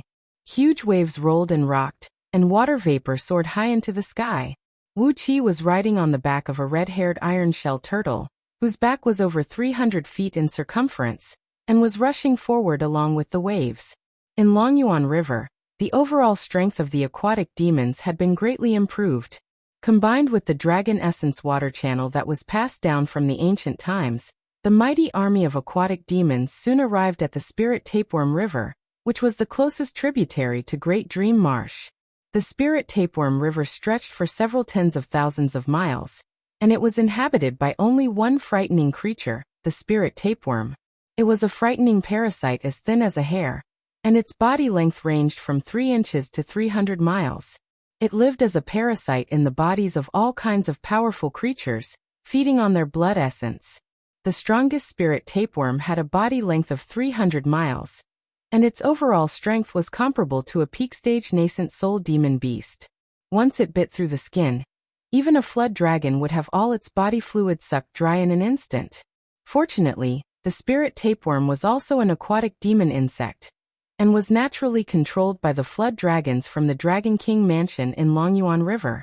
Therefore, Wanying Dragon King had gathered all the spirit tapeworms in this spirit tapeworm river, and asked them to occupy it as their own territory. As for the other aquatic demons, including Lohai, Hanju, and Tan Shui, none of them dared to take a stroll in the spirit tapeworm river, and the spirit tapeworms would never step out of the river. Once they left the river, they would be attacked by hundreds of millions of aquatic demons. The mighty river water rushed into the spirit tapeworm river, causing the water level of the less than 30 miles wide spirit tapeworm river to rise abruptly. Suddenly, on the surface of the white river, a large number of bizarre crimson creatures emerged, wriggling and wriggling. Sitting on the back of the red-haired iron-shelled turtle, Wuxia suddenly saw millions upon millions of spirit tapeworms on the surface of the river. He felt all the pores on his body suddenly tighten, and every single hair on his body stood up. An aura of desire for blood and energy essence that bordered on madness rose abruptly. Those spirit tapeworms, which were as tiny as hair and had varying body lengths, were emanating a greedy aura that could frighten anyone. Countless spirit tapeworms were rolling and rolling on the surface of the river. Suddenly, the surface of the spirit tapeworm river, which stretched for several tens of thousands of miles, was covered with a layer of several miles thick worms. No one could tell how many frightening vampires were hiding in this place. Even Wanying Dragon King, who was standing right next to Wuxia, had his body twitching violently. All the aquatic demons who had raised the great flood and rushed into the spirit tapeworm river had an unusual expression on their faces. They forced themselves to remain calm as they stared at the endless sea of spirit tapeworms in front of them. When it came to population size, if the spirit tapeworm claimed that their population was the second largest, none of the aquatic demon clans in Longyuan River would dare to claim that their population was the first. The number of spirit tapeworms in the entire spirit tapeworm river should be counted in the trillions. That did not include the number of spirit tapeworm eggs, which were hundreds of times smaller than the grains of sand, that were densely packed at the bottom of the river. Nearly 1,000 extremely fine red lines rose from the river. Wuxia scanned through these red lines with his divine will, and found that they were actually nearly 1,000 spirit tapeworms, who were emanating a faint aura of nascent soul realm. Their tribe was too big, so they had the most powerful warriors. Although the overall strength of these spirit tapeworms was the weakest among all the aquatic demons of the same realm, their frightening innate divine abilities and their enormous population had made them a frightening existence in the water system of Longyuan River. A spirit tapeworm with a body length of nearly 400 miles, with a tiny red cloud hovering above its head, and a fist-sized twisting human figure looming in the middle of the cloud, was slowly swimming toward them. A sharp voice came out from the mouth of the twisting human figure in the red cloud. Old Dragon King, are you here as a guest in the spirit tapeworm river? Hee hee, what a coincidence. A few days ago, our children had just caught some blood and flesh from the Great Dream Marsh, and we were reluctant to enjoy it. Old Dragon King, you can join us for a feast. This was a spirit tapeworm who had broken through peak stage nascent soul realm, and had formed a thread of nascent divinity. He was the current master of the spirit tapeworm river. His attitude toward Wanying Dragon King was extremely respectful and submissive. Although the spirit tapeworm had a huge population and possessed frightening innate divine abilities, they were, after all, aquatic insects, and were naturally restrained by flood dragons. If a flood dragon was possessed by a spirit tapeworm, it would have its blood essence sucked dry and die.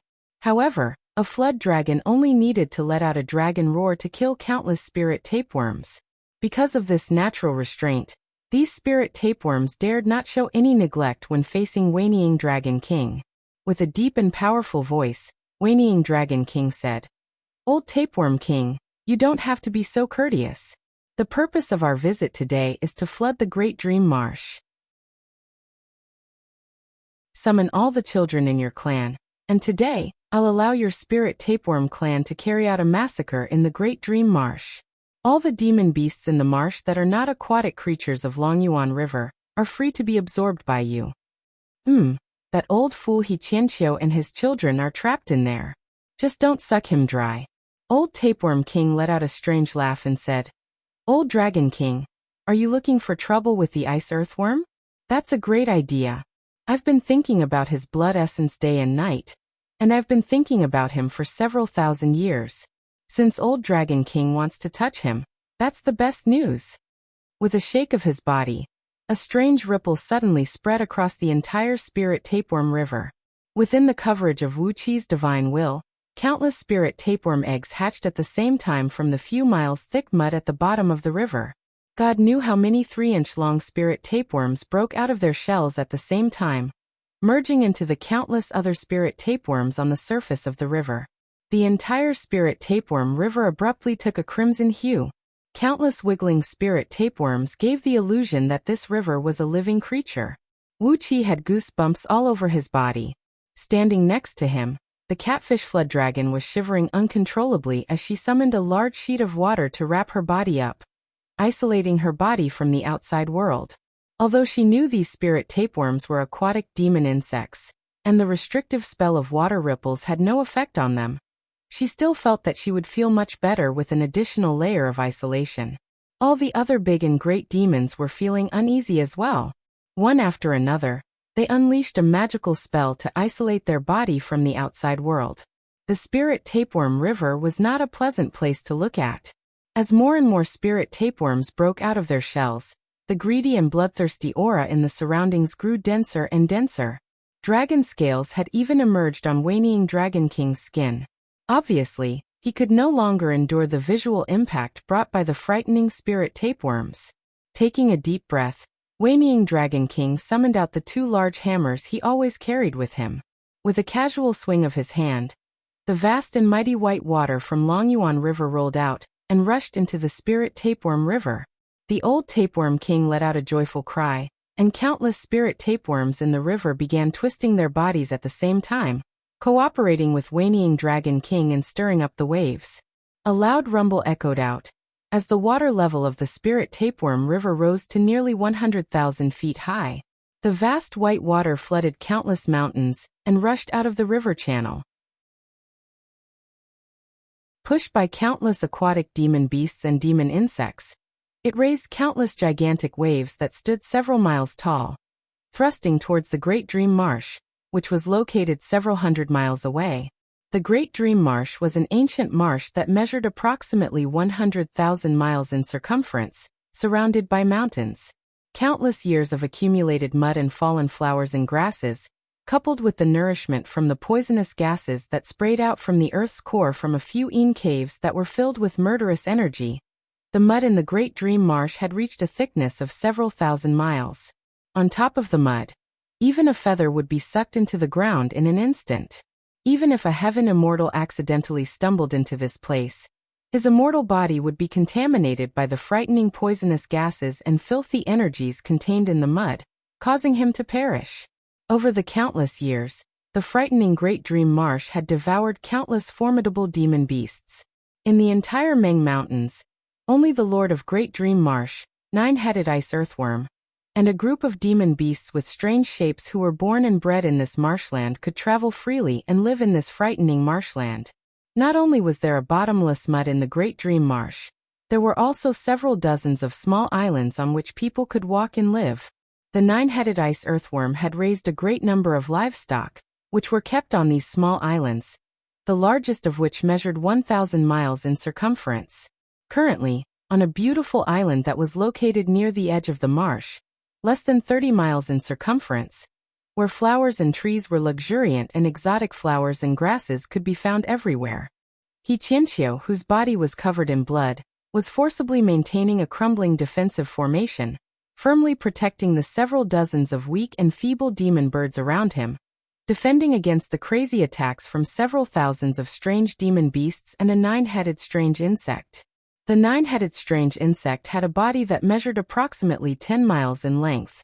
The lower half of its body looked like an ordinary earthworm, but the upper half of its body had 9 branches, growing into 9 huge bodies, each several miles long.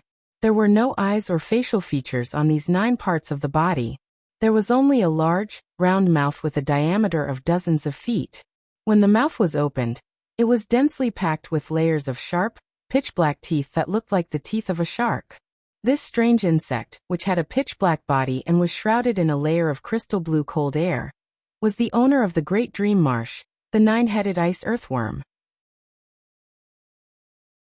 At the moment, the ice earthworm was crazily spraying out large sheets of icy wind and snowflakes, attacking the defensive formation that Qianqiu was maintaining, which measured less than 3,000 feet in circumference.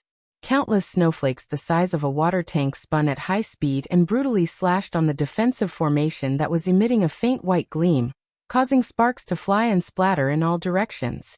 The thin defensive formation suffered a tremendous impact and was about to shatter at any moment.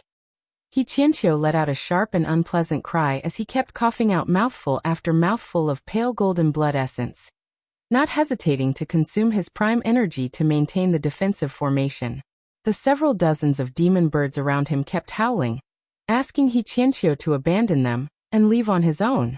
However, Qianqiu pretended he did not hear the cries of these demon birds and kept maintaining the defensive formation. The 9-headed ice earthworm kept twisting its huge body as if it had gone mad, laughing wildly and saying, "Big white bird, old white feather, no one here can stop you if you want to leave. Why are you protecting your disciples and grand-disciples? We are demon cultivators. We are demon cultivators. Why are you still talking about benevolence, righteousness, and morality? Are you fucking out of your mind? Don't get in touch with those humans outside the mountain if you have nothing to do. Look at what they have taught you." The ice earthworm mocked loudly. "As long as you can escape, you can have as many disciples and grand-disciples as you want. Why are you protecting them at the expense of your own life? Even if you can escape, there are still millions upon millions of disciples and grand-disciples waiting for you in your cave abode. For these several dozens of feathered animals, you are willing to sacrifice yourself? Why do you have to do this? Why do you have to do this? Just run away. I can never catch up with you anyway." Qianqiu rolled his eyes and coughed out another mouthful of blood essence, strengthening the defensive formation around him. However, he did not say a word. Near the small island, nearly 200,000 soldiers of Qin army were seen standing on wing-shaped magical items, hovering in midair, forming a formation that emanated a murderous aura and completely surrounding the entire island. Within the formation, Zhang Yi, Li Si, Li Xian, Baiqi, Wang Jian, Wang Ben, Wang Li, and many other important ministers of Qin army whom Wuxia had met before were gathered here with their magical treasures and magical items in their hands. High up in the sky, a pitch-black dragon chariot was seen being pulled by 9 dragon horses, hovering behind a dark cloud. Zhang was sitting on the chariot, looking thoughtfully at Qianqiu, who was struggling with all his might. "Yandan, your imperial advisor is trapped here. Will you come and rescue him?" "I'm really looking forward to it." A lacquer chest was placed neatly on Zhang's lap. He gently stroked the chest, then suddenly breathed out a deep sigh. Following the sigh of Zhang, a great flood of over 100,000 feet tall suddenly burst out from the peaks of the lofty mountains surrounding the Great Dreamy Marsh. Almost at the same time, a vast expanse of white water burst out from all directions. Amidst deafening rumbling noises, an enormous amount of white water poured down from the lofty mountains, rolling up white water vapor that towered into the sky and rushing into the pitch-black Great Dreamy Marsh.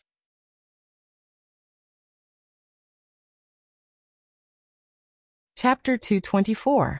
Amidst the torrent, countless spirit tapeworms hugged each other and formed into numerous red meatballs, each measuring about 1 mile in diameter, rolling and plunging into Great Dream Marsh. To other living beings, the mud and dirty water in Great Dream Marsh was extremely poisonous and unpleasant. Once touched by it, even their bones and flesh would be completely digested.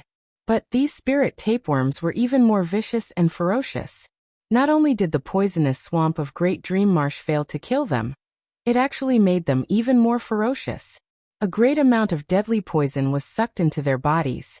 Abruptly, their crimson bodies turned pitch black, while dense poisonous gases kept bursting out from their mouthparts. Together with countless meatballs, The torrent plunged into Great Dream Marsh. Driven by millions upon millions of aquatic creatures, it quickly arrived at the small island where Qianxia was trapped. Countless wiggling meatballs soared up into the sky, then suddenly split apart, transforming into countless twisting spirit tapeworms that leaped towards the Qin soldiers who had formed into a formation in the sky. These pitiful Qin soldiers, whose cultivation base ranged from Xiantian realm to Hotian realm, did not even have the time to activate their armors and unleash defensive mechanisms to protect themselves before the countless spirit tapeworms pounced onto their bodies. Each of these Qin soldiers was possessed by approximately 100,000 tiny, wiggling, and extremely long spirit tapeworms. It was as if their bodies were suddenly covered with long, black, and red hairs. Miserable howls kept ringing out, as the blood essence of these Qin soldiers was quickly sucked dry by these spirit tapeworms. In just a few seconds, several tens of thousands of Qin soldiers were turned into mummified corpses, their shriveled bodies falling down from the sky and falling into the great waves that rolled past them. The torrent came too fast and too sudden. Before the Qin army could change their formation, it was already breached by the torrent and countless spirit tapeworms. In many places, the waves raised by the nascent soul stage aquatic demons smashed down like heavy mountains. Like a walnut under a hammer, the Qin army's formation was smashed into pieces by the waves that were a few times stronger than steel. The formation was shattered, and the Qin soldiers who formed the formation were thrown into the torrent with their bodies broken. Countless spirit tapeworms plunged into the torrent, sucking up all the blood that sprayed out from the bodies of the Qin soldiers. The huge waves surged down from the peak of the mountain. Originally, they were already as powerful as a thunderbolt, and with the addition of a large number of powerful demonic beasts, who were using their demonic techniques to increase the power of the waves, the power of the huge waves was even more frightening. The formation of Qin army was shattered in an instant. Over 200,000 Qin soldiers were either killed or wounded. A few of them who managed to escape from the flood were quickly entangled by countless spirit tapeworms, having their blood essence, energy and spirit completely sucked away. Zhang Yi and his companions were caught unprepared by the sudden flood. He let out a furious roar, and suddenly, black spirit light burst out from his body, causing a small half of the Great Dream Marsh to tremble. An immeasurable amount of dark mist soared up into the sky from under the ground and fused into Zhang Yi's body, transforming into a vast and boundless magnetic force that was as vast as the ocean. Following Zhang Yi's will, it condensed into a large net and spread out in all directions. Tens of miles in diameter meatballs were caught by the giant net made from magnetic force. Zhang Yi gritted his teeth and pushed the invisible magnetic force inwards. The magnetic forces rubbed against each other and generated a great amount of dark thunderbolts, transforming into countless enormous thunderbolts that darted out in all directions. The tens of meatballs that were surrounded by the magnetic force were instantly shattered by the thunderbolts, while countless spirit tapeworms were turned into nothingness by the thunderbolts. Jarring hissing noises rang out from all directions, as several hundred long and thin spirit tapeworms soared up into the sky, thrusting towards Zhang Yi like agile snakes. When these experts of the spirit tapeworm clan saw that countless of their offsprings were killed by Zhang Yi, they flew into a great rage and attacked together. Zhang Yi sneered disdainfully, then waved his hand and made a gesture in the air. Immediately, countless flying swords condensed from magnetic forces took shape out of thin air, thrusting towards those spirit tapeworms while producing jarring noises. Shrill and miserable howls kept echoing out. The flying swords condensed from magnetic force were shapeless and immaterial, extremely heavy and extremely sharp. Countless sword beams flashed, and immediately, a couple dozens of Demon Core Realm and 3 nascent Soul Realm spirit tapeworms were chopped into countless pieces by Zhang Yi. That was when the fearsomeness of the spirit tapeworms was revealed.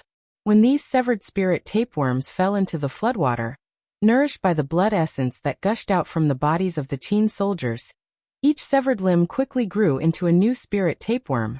According to the ratio of the length of their bodies, they now shared all the cultivation base of the original spirit tapeworm. One of them, an early-stage nascent soul spirit tapeworm, was chopped into 18 pieces, and the 18 newborn spirit tapeworms shared all the cultivation base of the original spirit tapeworm. Each of them became a newborn spirit tapeworm, that possessed the cultivation base of peak stage Jin Dan realm. Amidst sharp hissing noises, they plunged into the floodwater. After that, 18 tiny mouthparts poked out from the floodwater, opening their mouths and spraying out black poisonous gases that were as sharp as needles and as fast as lightning. All the poisonous gases were extracted from the mud and dirty water of Great Dream Marsh by these spirit tapeworms. They were extremely poisonous and filthy. If any cultivator were to come into contact with them, not only his fleshly body, even his soul and nascent divinity would suffer a severe injury. Zhang Yi was struck with great terror. He immediately sprayed out 3 large flags that glinted brightly around his body, shielding him as he cried out with a stern voice, "Everyone be careful! We can't just chop these bugs into pieces. We have to use thunder magic to blast them into pieces. Only then can we truly kill them." Baiqi, whose cultivation base had dropped to mid-stage nascent soul realm, because he had forcibly activated the bugle of Ing Dragon, gave a cold snort, casually pulled out his sword and swung it into the air. "You mere bugs, how dare you fight against me, the iron armor of Daqin? Come to me now!" he cried out with a stern voice. A raging, murderous aura burst out from his body. All the spirit tapeworms within an area of 100 miles around Baiqi suddenly turned stiff. All their life force was completely stripped away, turning into bloody murderous aura that soared high up into the sky and fused into Baiqi's body. Then he let out a long cry, as the aura around Baiqi suddenly grew stronger. Vaguely, he was showing a sign of breaking through mid-stage nascent soul realm and returning to late-stage nascent soul realm. He kept swinging the sword in his hand, sending out streams of murderous aura that were filled with a deathly aura. Wherever it passed, all the spirit tapeworms within an area of 100 miles would have their life force sucked dry, turning into murderous aura and returning to Baiqi's body. The more Baiqi killed, the more vigorous the aura in his body became. His energy was surging like a great river, and gradually, deafening battle cries were heard coming out from every single pore on his body. Alone, Baiqi was able to suppress all the spirit tapeworms, forcing them to dive into the water and attack the several thousand demon beasts led by Ice Earthworm. However, apart from Baiqi, none of the other people, including Li Si, Zhang Yi, and the others, could inflict any effective damage on these spirit tapeworms, especially Li Xian. His divine ability was in the bow and arrow, and if he were to fight a human cultivator face to face, his skill in archery was almost invincible. However, when faced with an endless number of spirit tapeworms, even though he had shot out all his backup arrows, he could not kill even a few of them. Left with no other choice, they could only randomly unleash their divine ability and kill a batch of spirit tapeworms. After that, Li Si, Zhang Yi, and the others stepped onto clouds and flew back to Ing Zheng's chariot. Ing Zheng stared thoughtfully at the vast ocean down below, then shook his head and said, "This is strange. Yin Dan's army is nowhere to be seen. Why is it the same demon dragon as last time? Su Fu, do you have the confidence to drive the cauldron of you again?" Su Fu bowed solemnly and said helplessly, "Your Majesty, we do not have the divine ability or dermic power to drive the cauldron of you. We need a huge amount of blood essence to perform the blood sacrifice. Only then can we activate the item spirit of the cauldron of you and unleash its divine power. However, these demon bugs have devoured all the blood essence down below. Although I want to perform the blood sacrifice, there is nothing I can do." Ing Zheng frowned and snorted discontentedly. Looking at the raging ocean down below, he said coldly, "Then let's just wait and see." The word wait made Li Si and the others shut their mouths. They were standing high above the clouds, looking down at the battle between nine-headed ice earthworm and the countless spirit tapeworms led by Spirit Tapeworm King. The ocean had turned crimson, and countless spirit tapeworms were rolling and wreaking havoc in the water. The several thousand demon beasts brought by Ice Earthworm tried their best to kill several million tiny spirit tapeworms, but they were soon drowned by the endless number of spirit tapeworms. As the bodies of spirit tapeworms were extremely tiny, at the same time, there could be several million, or even tens of millions of spirit tapeworms clinging onto the bodies of the enormous demon beasts, sucking their blood essence. One after another, demon beasts rolled and rolled on the ground, howling miserably as the spirit tapeworms rushed up to them and sucked out their blood essence drop by drop. In just a short 15 minutes, nearly 1,000 formidable demon beasts were killed by the spirit tapeworms.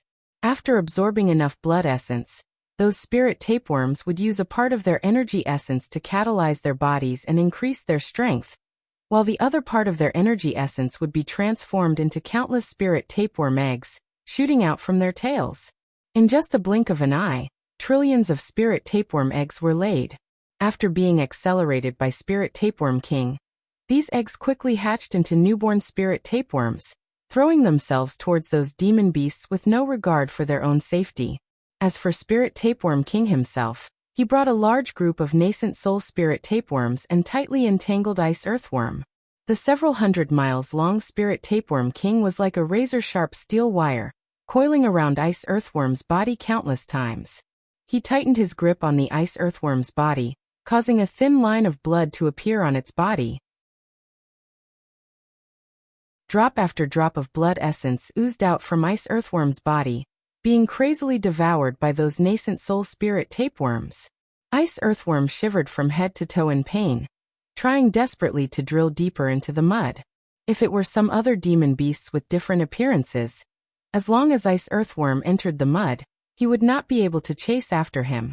However, spirit tapeworms had a unique body structure, and their innate abilities were bizarre and ferocious. No matter how strong the poison was, it could not hurt them at all. Countless spirit tapeworms followed closely behind ice earthworm and burrowed deep into the mud, entangling and strangling him. Even though ice earthworm had sprayed out a large sheet of ice and frost, freezing and shattering countless spirit tapeworms, it could not stop Spirit Tapeworm King from strangling him. Natural nemesis, the ice earthworm is finished. Ingzheng stared coldly at the place where ice earthworm had burrowed into the mud, then said in a cruel voice, "Who has the means to deal with these venomous bugs?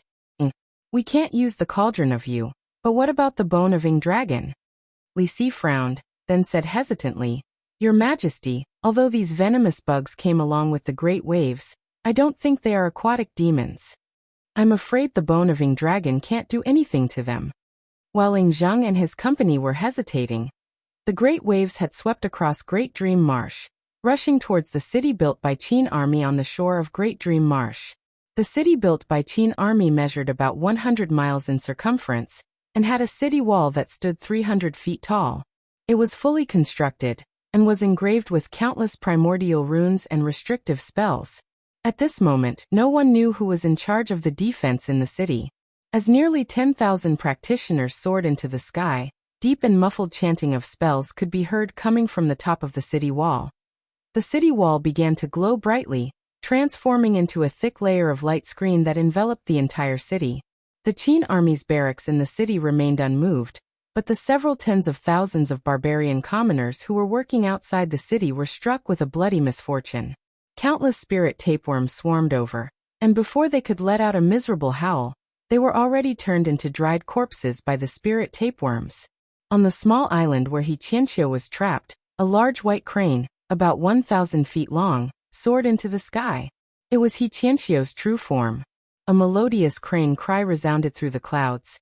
"Old demon dragon, I didn't expect that the first person who came to rescue me would be you.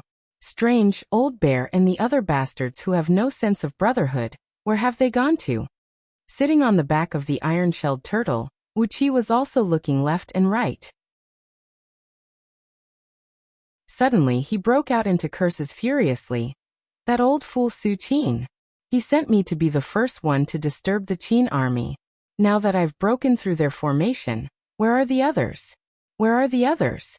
Is he messing with me?" High up in the sky, Ingzheng suddenly saw Wuxia. Instantly, a wave of anger rushed up to his head.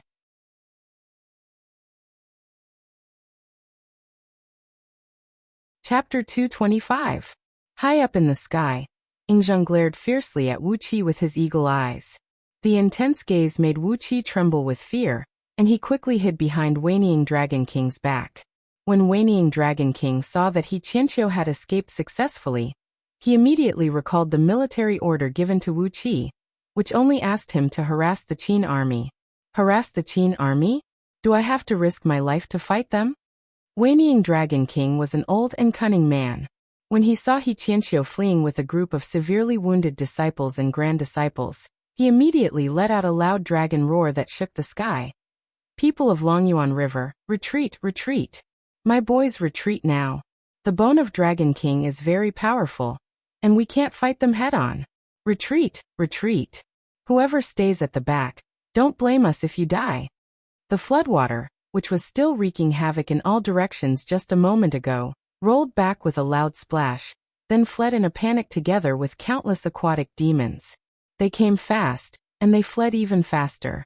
Even the spirit tapeworm king, who was fighting the 9-headed ice earthworm in the mud a moment ago, had brought a large number of his clan members and sprung up from the mud, following closely behind the floodwater and retreating towards the spirit tapeworm river. Countless spirit tapeworms had dyed the floodwater crimson, making it look like a pool of blood. Yingzheng cried out sternly, "Wuqi, you've ruined my plan again.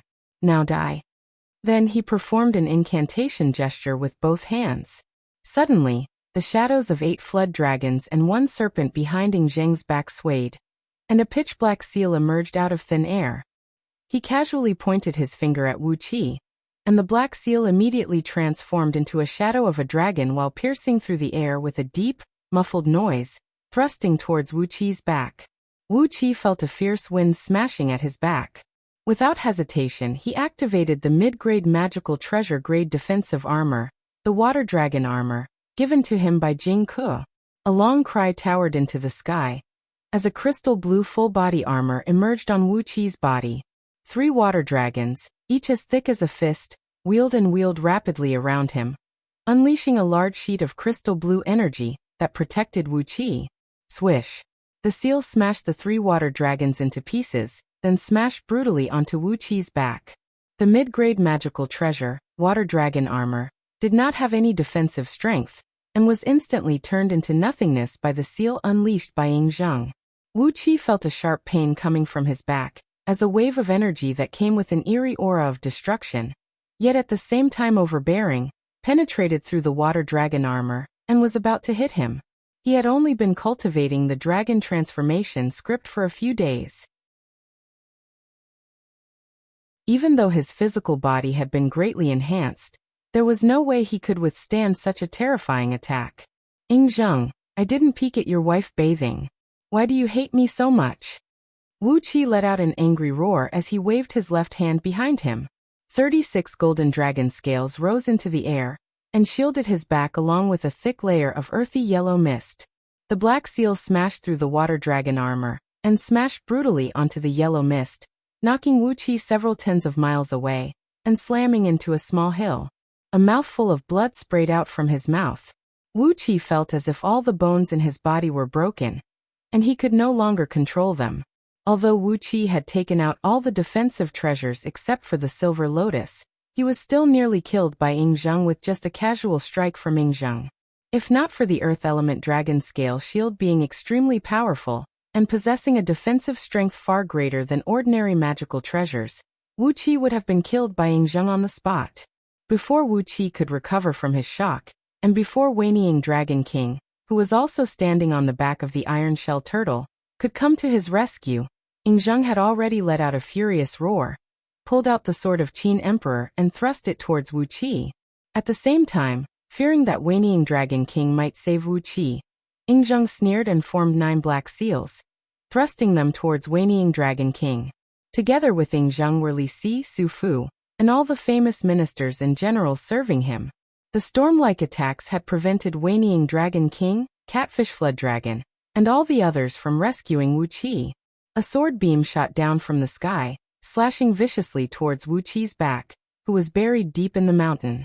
The sword beam unleashed by the sword of Qin Emperor condensed into a golden flood dragon, which leaped straight towards Wuqi amidst a jarring dragon roar. Wuqi mustered all his energy and barely activated the earth element dragon scale shield. A loud boom rang out, and Wuqi's body sunk a few miles deeper into the mountain. The sword beam was blocked by the dragon scale shield, but the tremendous force it carried had nearly shattered Wuqi's body. However, the sword did not vanish.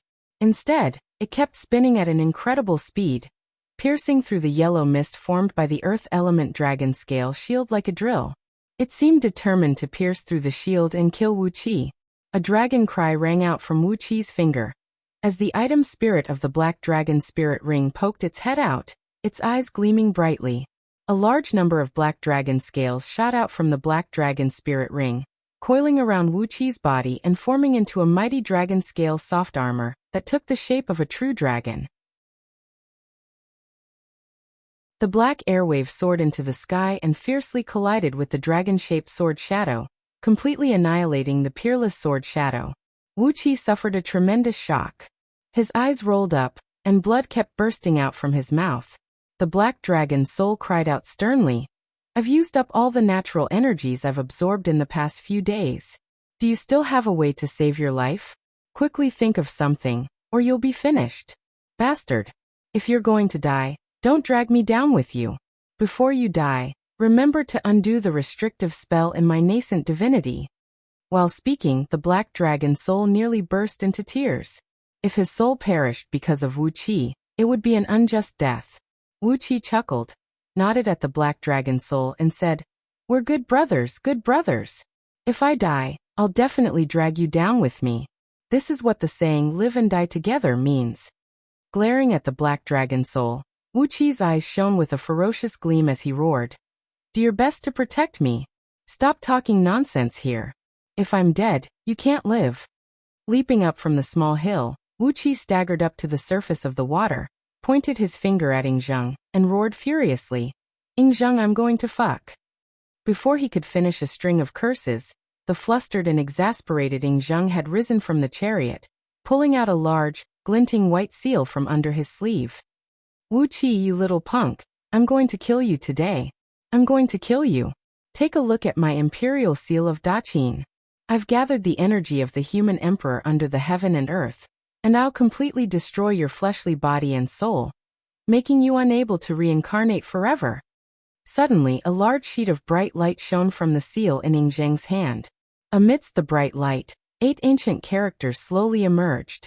Upon the appearance of these characters, Wuqi, who was enveloped by the bright light, could not move at all, his body stiff as he hovered above the water. Looking at the imperial seal in Yingzheng's hand, Wuqi could not help but curse in his mind. What a shameless bastard. As the emperor of Daqin, how could you use a spirit item like the imperial seal to kill me, a little cultivator of Jin Dan? Can you be any more shameless than this? Yingzheng grinned hideously, and was about to smash the imperial seal down. A dragon roar towered into the sky from the surface of the water, as Lord Xianxing's eyes burst with wisps of flame. Suddenly, he transformed into a flood dragon and rushed next to Wuqi, grabbing Wuqi and plunging into the water. But when Lord Xianxing, who came like a bolt of lightning, had just arrived next to Wuqi, he was shown by the bright light emitted by the imperial seal, and his movement became 1,000 times slower. Slowly he wrapped his arms around Wuqi, inch by inch, then slowly plunged into the water. Wherever the bright light enveloped by the imperial seal shone, not only was the space sealed, even the time was slowed down by 100 times. Lord Xianxing's movement was forcibly slowed down by 100 times, making him look no different than a snail. Wei Dragon King was scared out of his wits. "Yingzheng, if you dare to kill my beloved son, Lao Tzu will fight you to the death," he cried out with a stern voice. Yingzheng grinned hideously and held the bone bell of Ying Dragon in his hand. "Wei Dragon King, let's see if you have the qualification to fight me to the death. Today I've sacrificed 100 years of my life to unleash the imperial seal, because I want to kill all of you." Thousands of miles away, on the peak of a lofty mountain, a majestic dark horse was seen munching on a basket full of 1,000-year-old ginseng, 9-leaf ganoderma, and some other spirit herbs that had been washed clean. A small stool was placed on a rock, and a burly man with long hair hanging loosely over his shoulders, clad in a heavy armor of Qilin treading on the moon, and having a pair of double pupils in his eyes, was seen sitting upright on the stool, looking at the battlefield thousands of miles away with a bright gleam flickering in his eyes. Yingzheng. Yingzheng, the emperor of Qin. The burly man rested both hands on his knees, looking like a fierce tiger sitting cross-legged on the top of a mountain.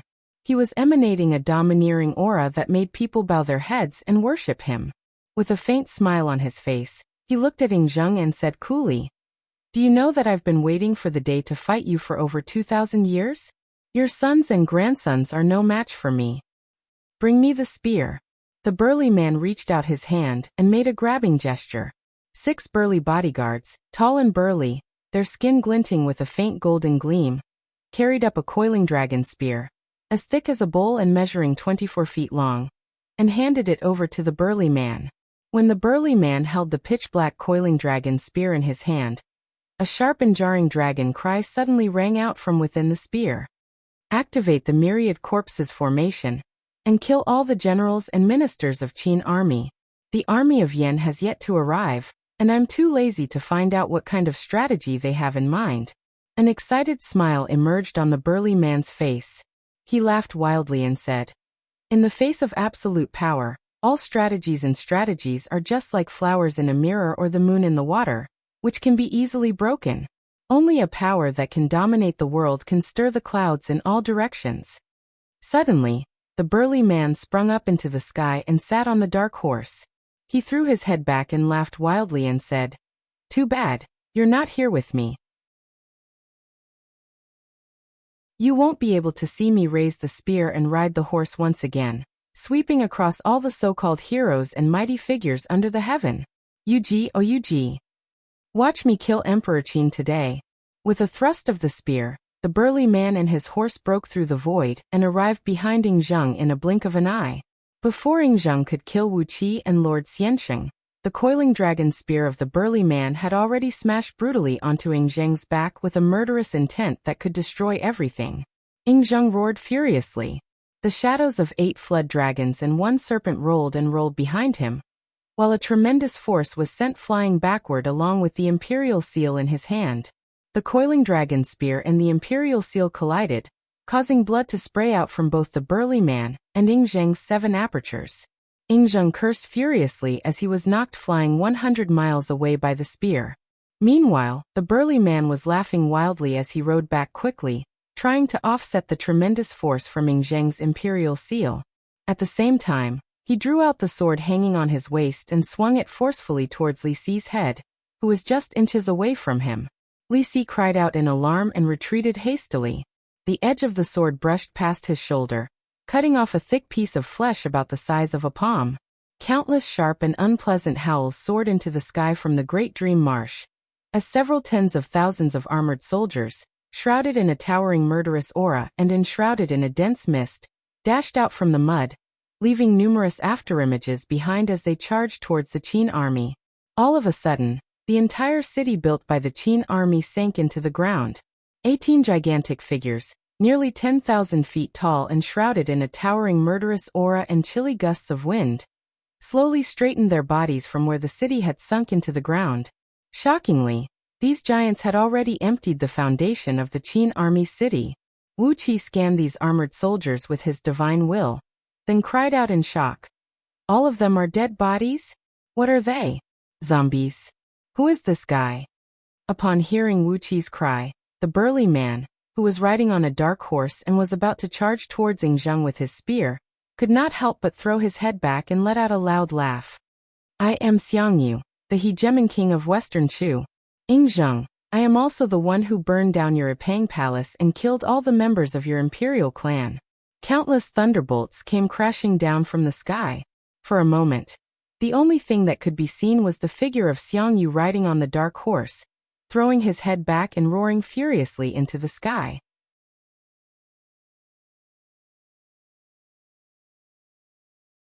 Chapter 226.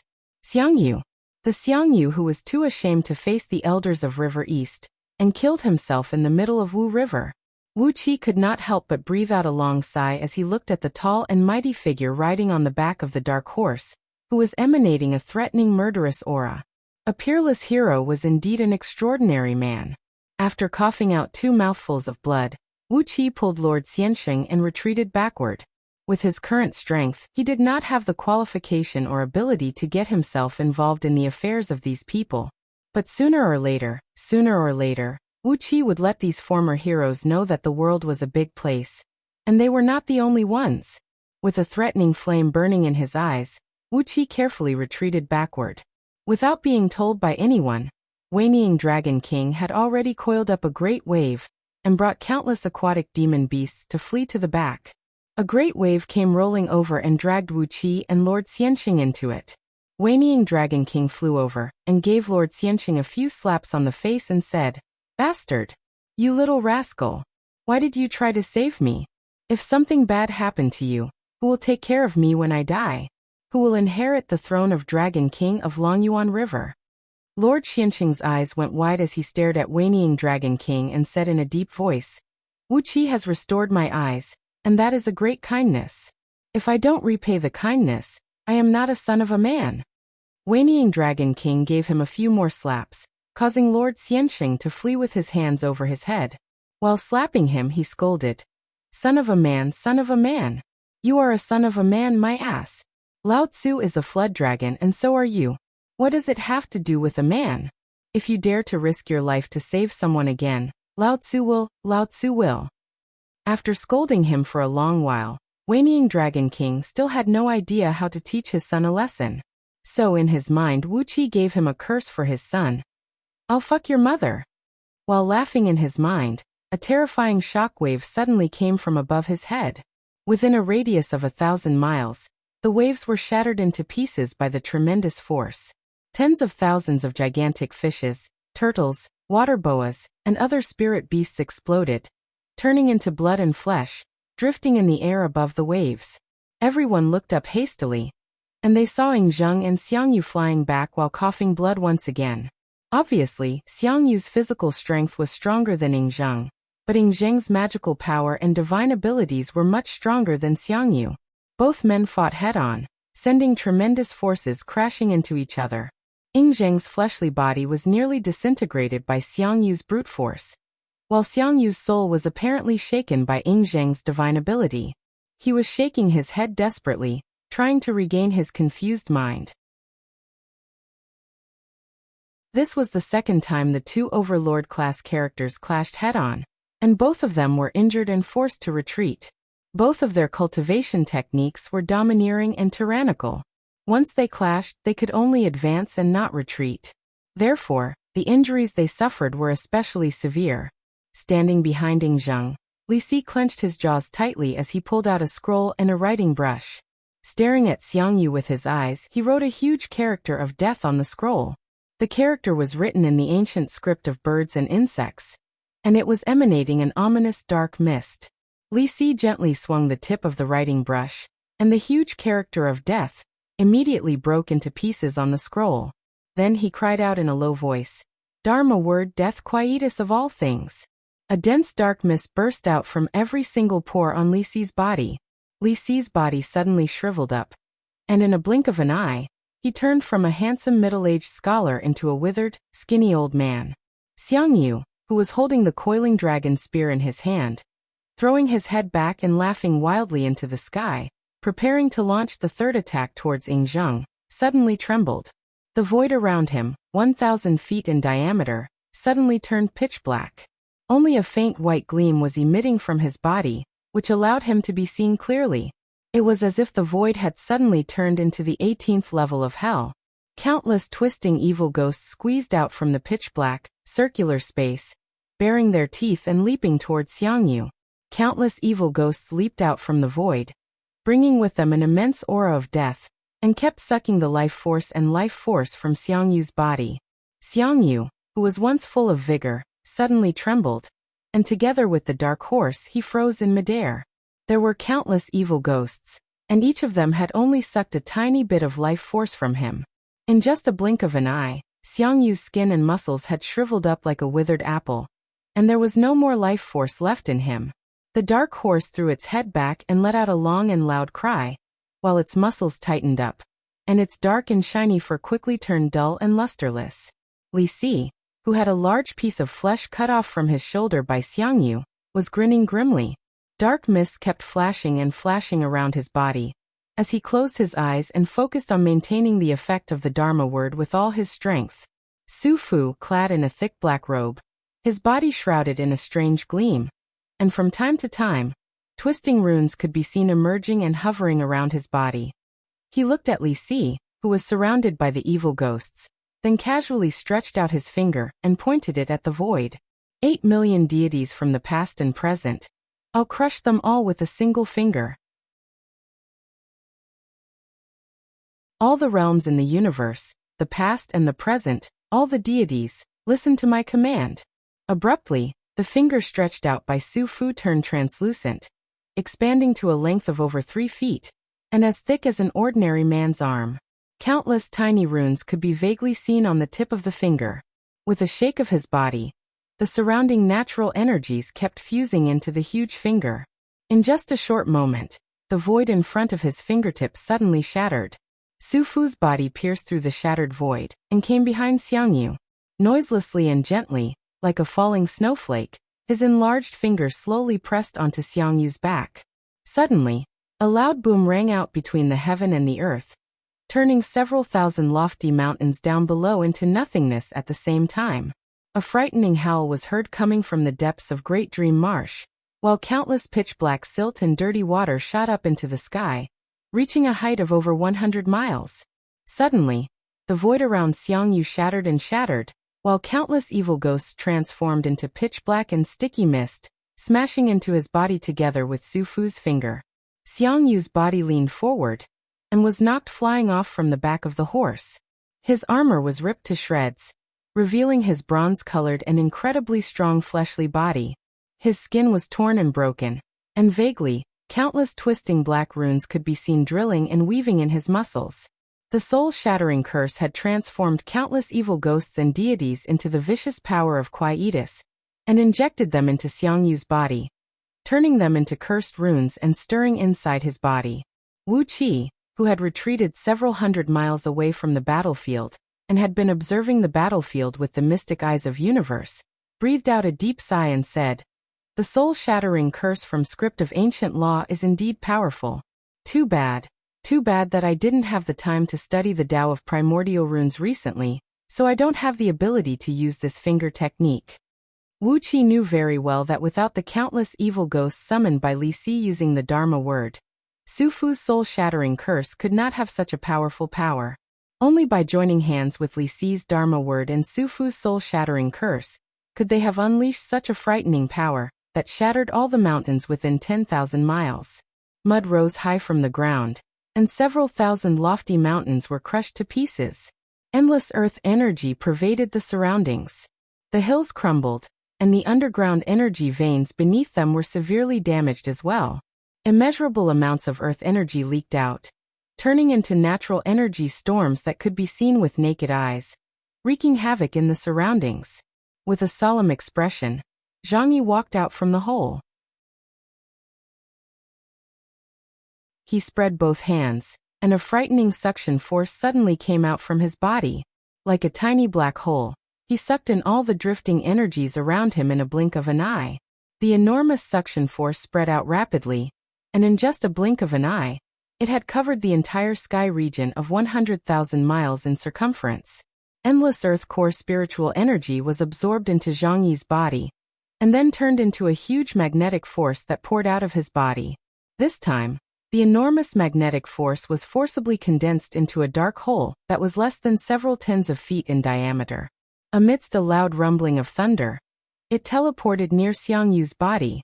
Xiangyu, whose armor was broken by Su Fu's soul-shattering curse, and his body was in a complete mess, plunged headlong into the black hole formed by the magnetic force. An enormous suction force that could shatter the stars came from all directions, grabbing his body like countless huge hands, trying to tear him into the tiniest pieces of meat. Xiangyu's body twisted in a very bizarre manner. In the pitch-black hole, his body was like a toy made of plasticine, and in just a moment he no longer looked like a human. Arrow star-shattering. In the distance, Li Xian suddenly walked out from the crowd of Great Qin's ministers.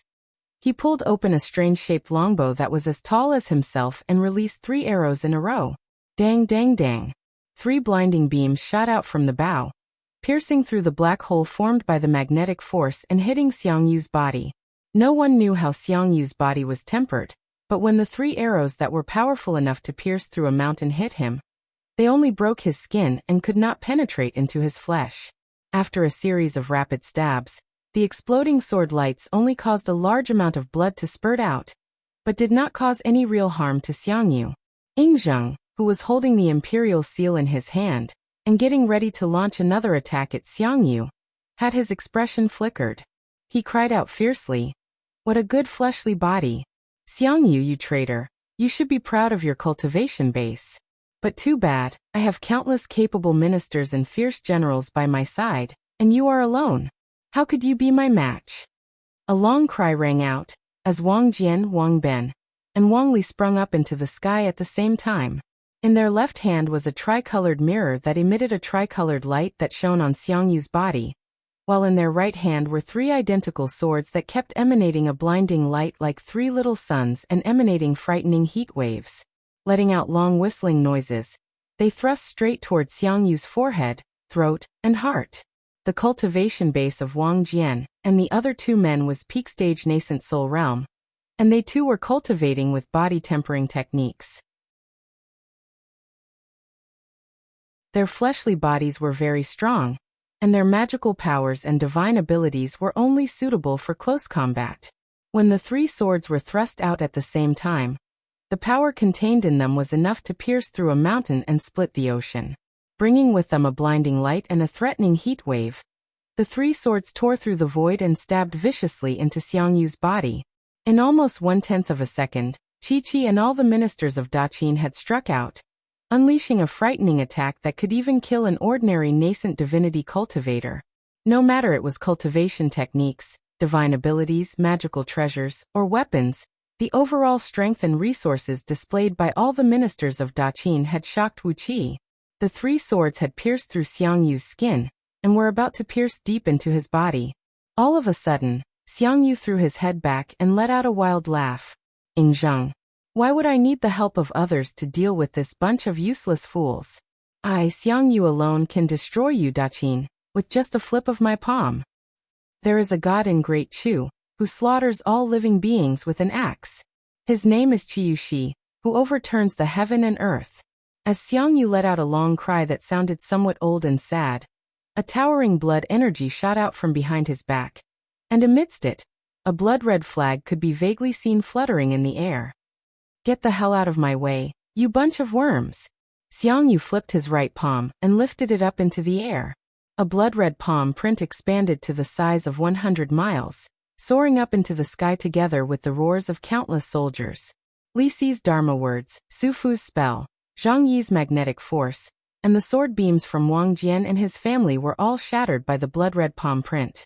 Su Fu, Wang Jian, and all the other men coughed up blood and flew away in all directions, with blood bursting out from their 7 apertures at the same time.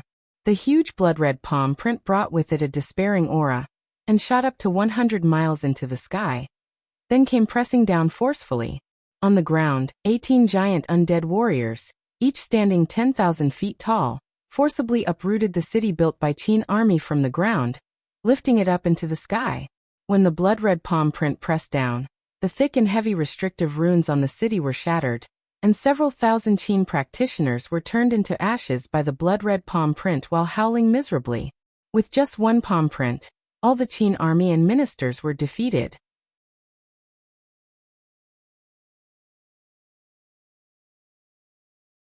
Chapter 227. Then, 18 huge undead warriors threw the Qin city, roughly 100 miles in circumference, to the ground. A deafening boom rang out, and a tremendous shockwave shattered many barracks and houses in the city. At least 100,000 Qin soldiers hiding in the city suffered internal injuries caused by the tremendous shockwave, and fell to the ground while coughing blood. Then several tens of thousands of undead warriors, clad in iron armors and shrouded in towering Yin energy, let out deep roars. Seizing the opportunity when the runes and restrictive spells above the city were shattered by Xiangyu with a palm strike, they charged into the city at lightning speed. Like a torrent of death, several tens of thousands of undead warriors charged into the city, bringing with them a vast and boundless aura of death.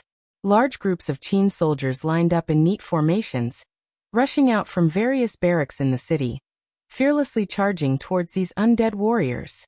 Even those Qin soldiers, whose internal organs were injured by the tremendous shockwave just now, struggled to their feet and formed into battle formations, cooperating with their comrades as they charged towards the undead warriors who came charging at them. Two armies, emanating the same murderous aura, collided fiercely with each other like two great tsunamis. The shrill cries of countless middle and lower-ranked captains rang out from the ranks of the Qin army. Following the cries of these captains, 3 groups of soldiers at the forefront of the Qin army raised up large iron shields, each half a foot thick and nearly 10 feet tall, forming a thick and solid line of defense. The soldiers behind the shields clenched their blades tightly, and following the neat cries of the captains, they hacked and hacked forward with all their strength.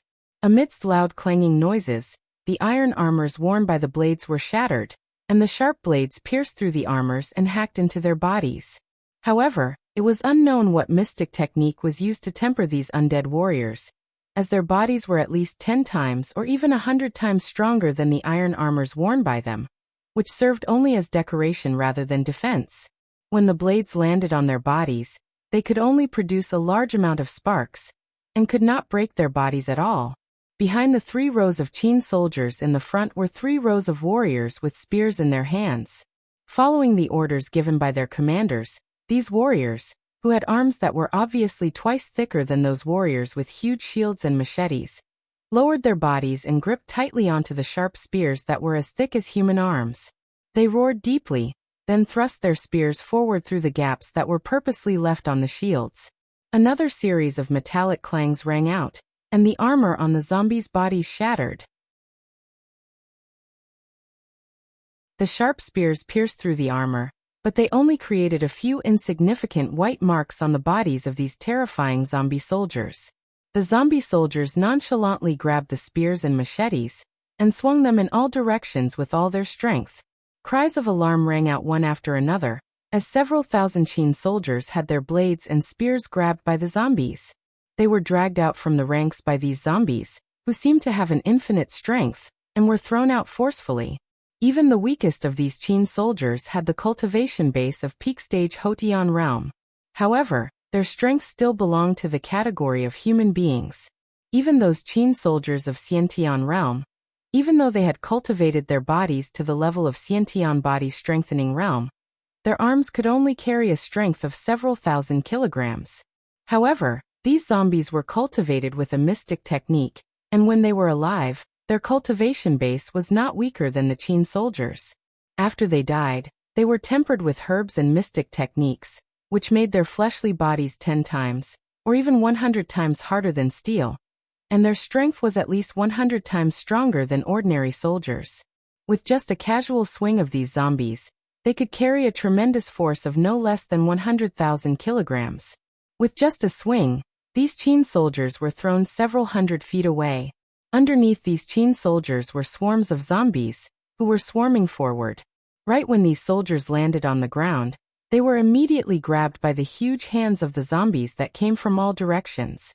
With a casual pull from these ferocious zombies, who only had a tiny bit of killing instinct left in them, several thousand Qin soldiers were ripped apart, their blood and internal organs splattering all over the ground.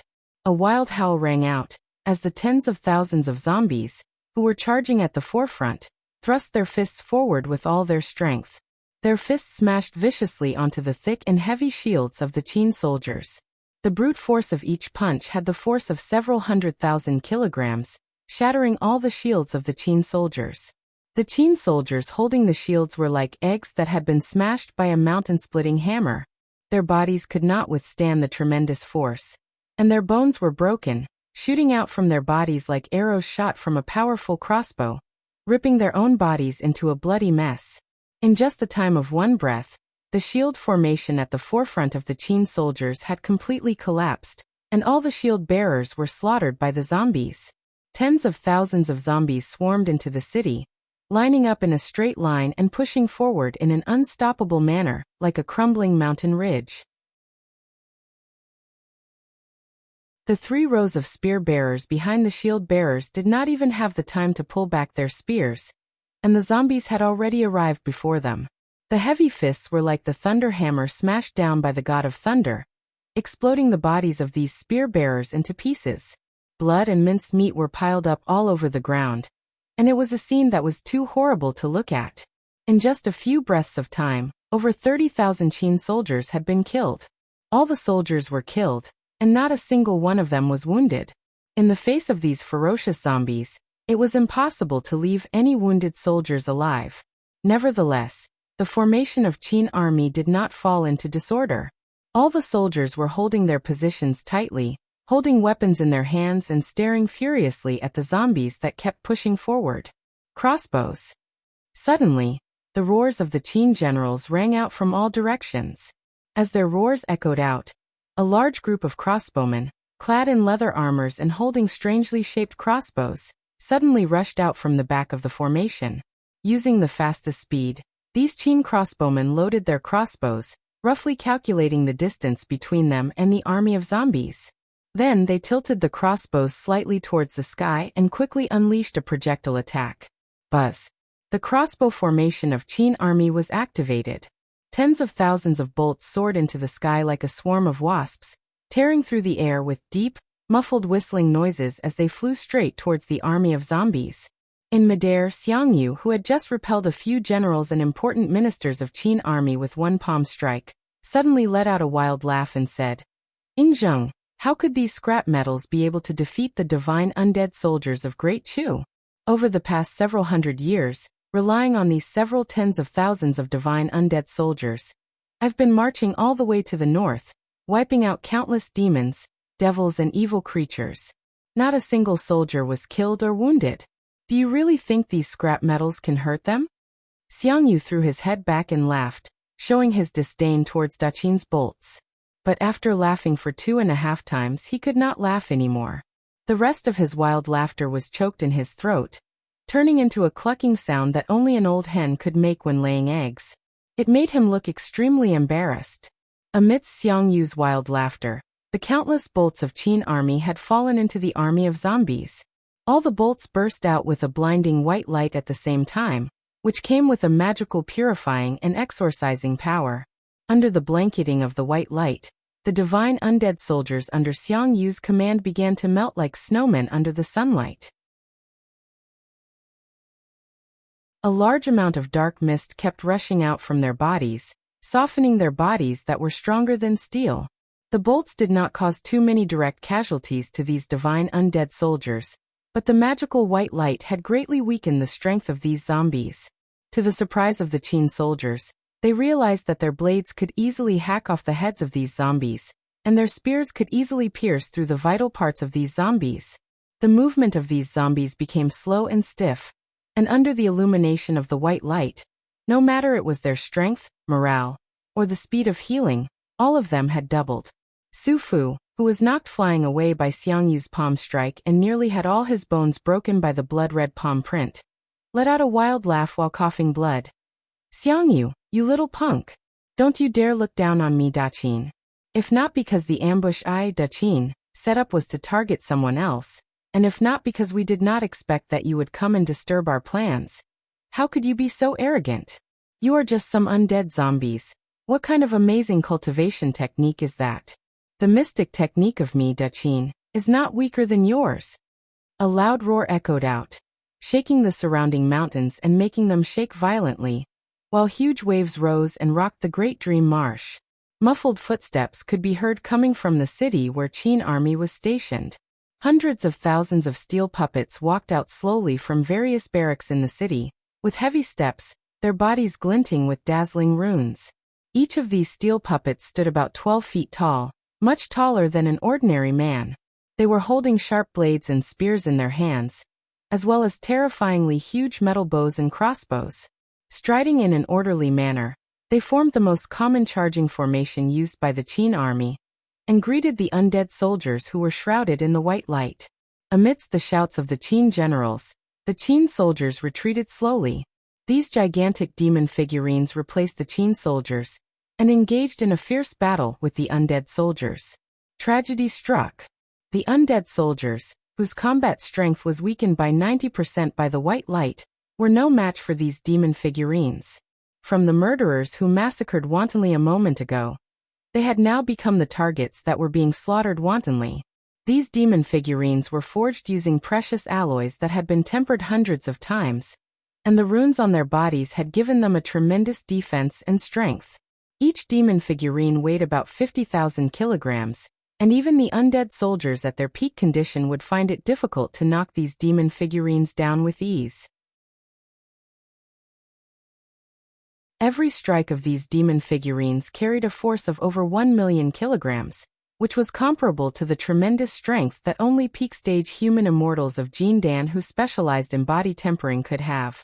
Boosted by such a tremendous force, the blades and spears in their hands had unleashed a frightening lethality that could make one feel despair.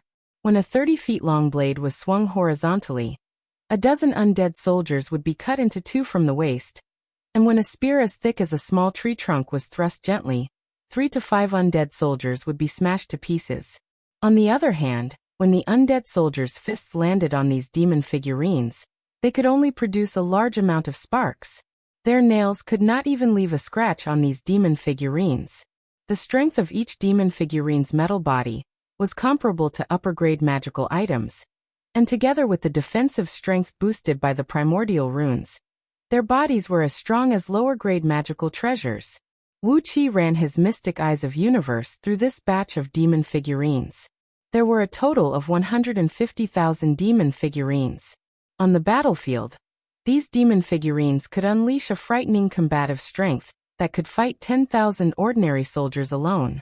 When placed before this army of demon figurines, the Blood Swallow Army and Black Swallow Army, who were the most elite armies of Great Yin Dynasty, were just like the Divine Undead Army, a target to be slaughtered. Wuxia could not help but gasp.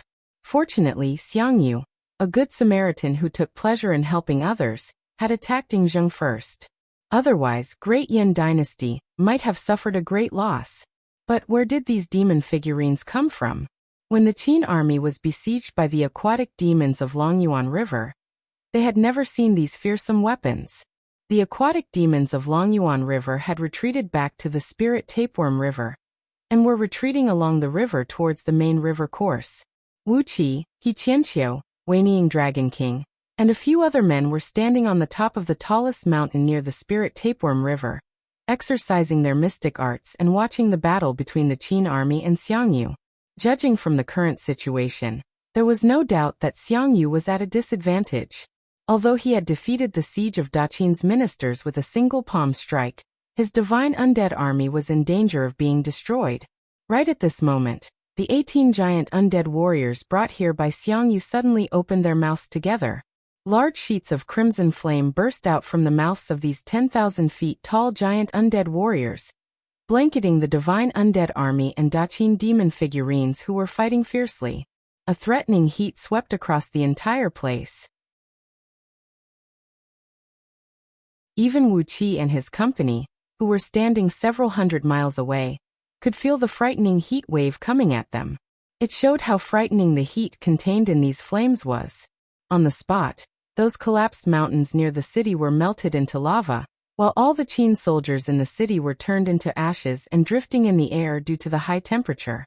Hundreds of thousands of Qin soldiers were killed on the spot.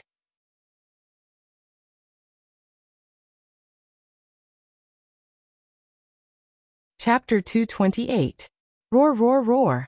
Amidst the raging flame that blotted out the sky and blotted out the earth, the divine undead soldiers, who were left with only slightly over 20,000 steel demon figurines, were roaring excitedly. Their bodies, which had been weakened by the white light attached to the Qin army's crossbows, were quickly recovering. They were desperately absorbing the heat contained in the flame, as well as some magical energy. Their bodies were glowing with a unique luster that could only be found in steel.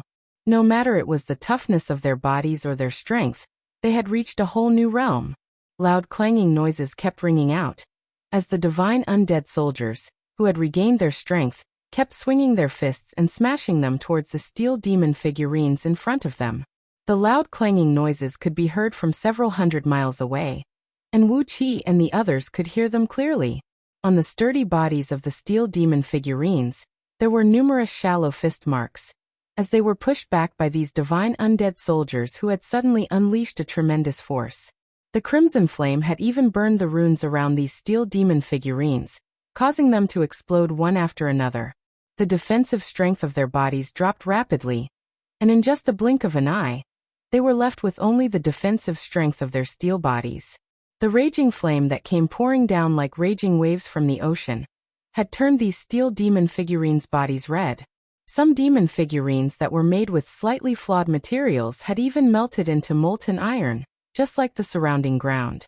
As their bodies were softened by the heat, no matter it was their movement speed, defensive strength, or physical strength, all of them had dropped significantly. The fists of the divine undead soldiers smashed forcefully on these demon figurines' bodies, leaving one deep dent after another on their bodies. Very soon, some demon figurines had their vital parts wounded by the fists of the divine undead soldiers, and gradually lost their ability to move. The 18 giant undead soldiers were still spewing out flames, and at the same time, they began to move their bodies, forming a mysterious formation that looked simple, but actually contained a profound principle. It was a formation that could faintly control the flow of natural energies in the surroundings. Flames kept bursting out from their mouths, completely burning everything in the Qin city. The ashes of several 100,000 Qin soldiers sank into the magma on the ground and disappeared without a trace. Wuxia breathed out a deep sigh and said, "The Qin army has received reinforcements from their homeland. Last time, when we forced the Qin army to retreat, they only retreated with a few 100,000 soldiers. But today, the number of Qin army soldiers who surrounded Imperial Advisor, he numbered over 200,000.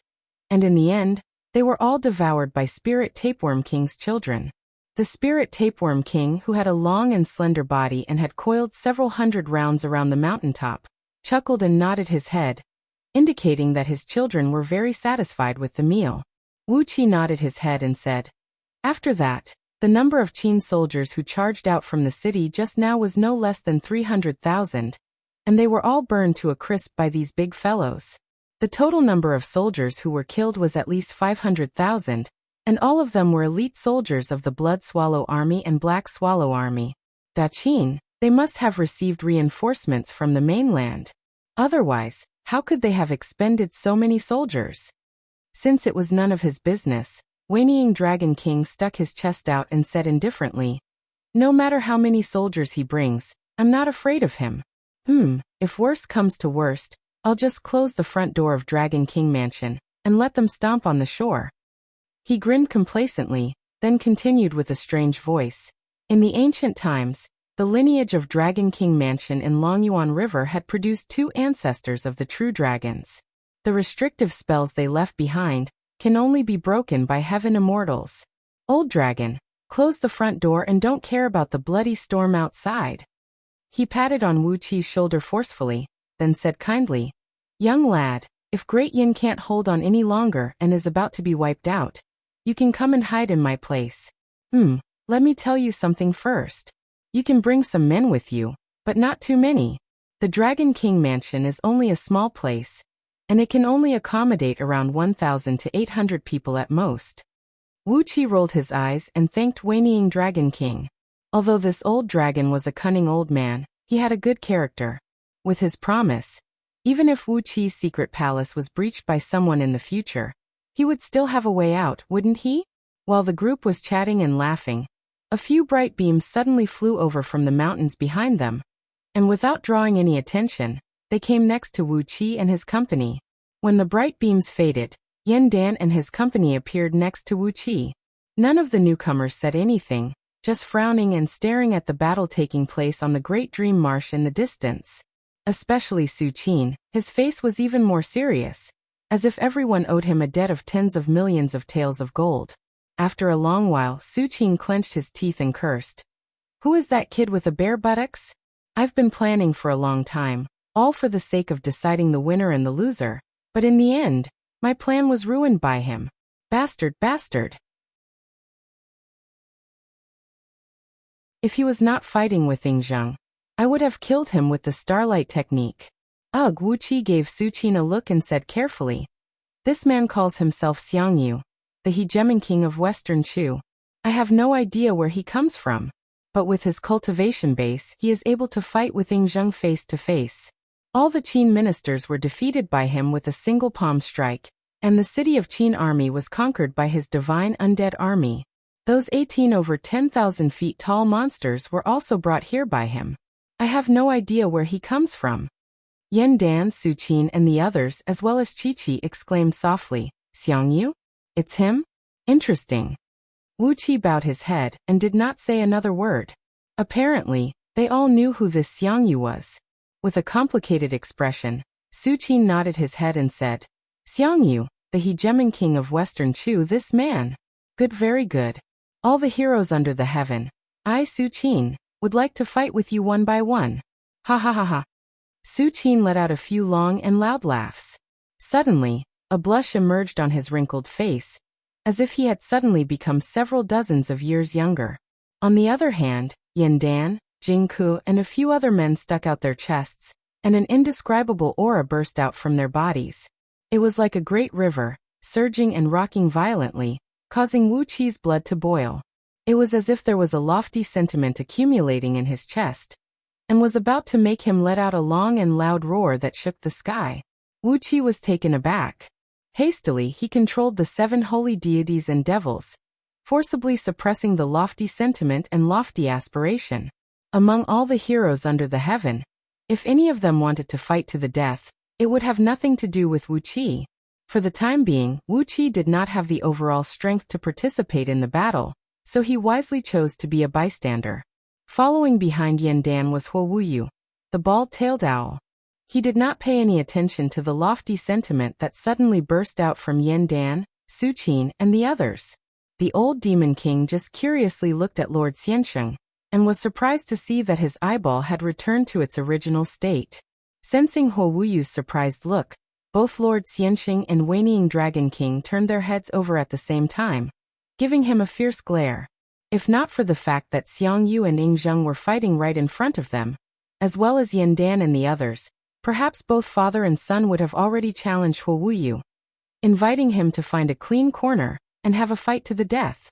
Although they did not challenge him, both father and son kept throwing hostile glances at Huo Wuyu's vital parts. Looking at their expressions, anyone could easily understand what they were thinking. Huo Wuyu laughed coldly, and did not pay any attention to Wanying Dragon King and his son. Instead, he turned his head and looked in the direction of Great Dream Marsh.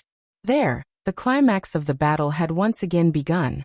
The blood-red light behind Xiang Yu's back gradually spread and spread out, while the blood-red flag gradually expanded to about 100 miles in circumference. It hovered and fluttered behind Xiang Yu's back, constantly drawing the natural energies from the surroundings and turning them into a sheet of blinding blood-red light. An immense murderous aura kept drifting out from the flag, while deafening battle cries kept ringing out, causing the surrounding heaven and earth to shake violently. Tens of thousands of tiny blood threads stretched out from the flag and kept injecting into Xiang Yu's body. The ripples of energy in his body grew stronger and stronger, to the point that even Wu Qi, who was standing several hundred miles away from him, felt a suffocation in his chest, making him unable to breathe. Tens of thousands of warriors with pale golden skin came running from afar, gathering behind Xiang Yu's back. They were clad in heavy bronze armors, and were driving bronze chariots with simple and unadorned designs. Each chariot was pulled by 4 single-horned rhinoceroses. There were a total of 20,000 bronze chariots, and on each chariot were 4 fully armored warriors. One was driving, one was holding a blade, one was holding a spear, and the last one was holding a bow. The wheels of the chariot were densely covered with sharp blades and teeth. Wisps of smoke were coiling around the wheels, allowing the heavy chariots to fly in the sky. Carefully, Wu Qi's divine will transformed into a thin line and stretched to several hundred miles away, giving those warriors a glance. The cultivation technique practiced by these warriors was very strange, completely different from the orthodox cultivation technique practiced by Qi cultivators. There was also an enormous amount of energy circulating in their bodies, but they did not form Jin Dan. Instead, all the energies were spread throughout their bodies, making their bodies extremely strong. According to their overall strength, there were 12, 24, 36, 48, and up to 360 acupoints in their bodies, with powerful energy whirlpools spinning ceaselessly in them. Several dozens of warriors, who had successfully formed energy whirlpools in 360 acupoints in their bodies, were emanating an aura that was not much weaker than that of peak-stage nascent soul cultivators like Li Si. There were also a few generals among them. Their helmets were adorned with 2 unique blood-red bull horns, which made them different from the rest of the warriors. The energy whirlpools in all 360 acupoints of these generals had formed tiny energy crystals that looked like Jin Dan. An enormous amount of energy was surging and rocking in their bodies. Surprisingly, it gave Wuqi the same feeling as Huo Wuyu, Xiong Wanling, and the other demon kings of nascent divinity realm. Of course, these generals were not as strong as old demon kings like Xiong Wanling, but the level of their energies was definitely at the realm of nascent divinity. As for those black-armored single-horned rhinoceroses, each of them had formed their demon cores, and all of them were demon immortals. Wuqi's heart was cramping. 80,000 black-armored single-horned rhinoceroses were pulling each other, 80,000 rhinoceroses who had formed their demon cores. With his mouth twitching, he turned to look at Yin Dan and murmured, "Does Great Yin Dynasty really have 80,000 Jin Dan human immortals?" Slowly, Yin Dan opened his mouth and murmured to himself, "I suppose they have the hidden strength of all the vassal kingdoms." The faces of Xiong Wanling and the other demon kings had turned extremely unsightly as well. 80,000 black-armored single-horned rhinoceroses who were at the realm of demon immortals made their faces unsightly. Apart from the great shock in their hearts, a wild and greedy gleam could be seen in their eyes. These 80,000 black-armored single-horned rhinoceroses belonged to the demon race. If they could subdue these rhinoceroses, their overall strength would be greatly improved. Inside the city of Qin Army, 18 giant undead warriors had unleashed their might, burning the steel demon figurines of Qin Army into a complete rout. Of the 150,000 steel demon figurines, over 20,000 were burned into molten iron, and over 40,000 were smashed into scrap metal by the divine undead warriors. Only over 80,000 steel demon figurines suddenly sprung up into the sky, fleeing from the area that was engulfed by the raging flame in a flurry, fleeing behind Ing Zheng and the others. Xiang Yu threw his head back and laughed wildly. Pointing his finger at Ing Zheng, he roared, "Ing Zheng, the military strength of your Daqin dynasty is just so, my boys, who can travel unhindered under the heaven and be invincible." Behind Xiang Yu, the 80,000 soldiers Chi raised their weapons and roared, "I Xiang Yu am invincible under the heaven. I Xiang Yu am invincible under the heaven." Naked, Xiang Yu called back his dark horse, leaped onto its back, raised his coiling dragon spear and pointed it at Ing Zheng. "My boys, follow me and kill." Thunderous claps of hooves echoed out. Enveloped by the blood-red war banner, the mighty army of Xiang Yu was emanating a murderous aura that could destroy everything as they charged towards Ing Zheng and his men. Looking at the approaching mighty army of Xiang Yu, Ing Zheng waved his hand casually, then drove the chariot and began to retreat. With one chasing and the other fleeing, the two armies quickly fled several thousand miles away.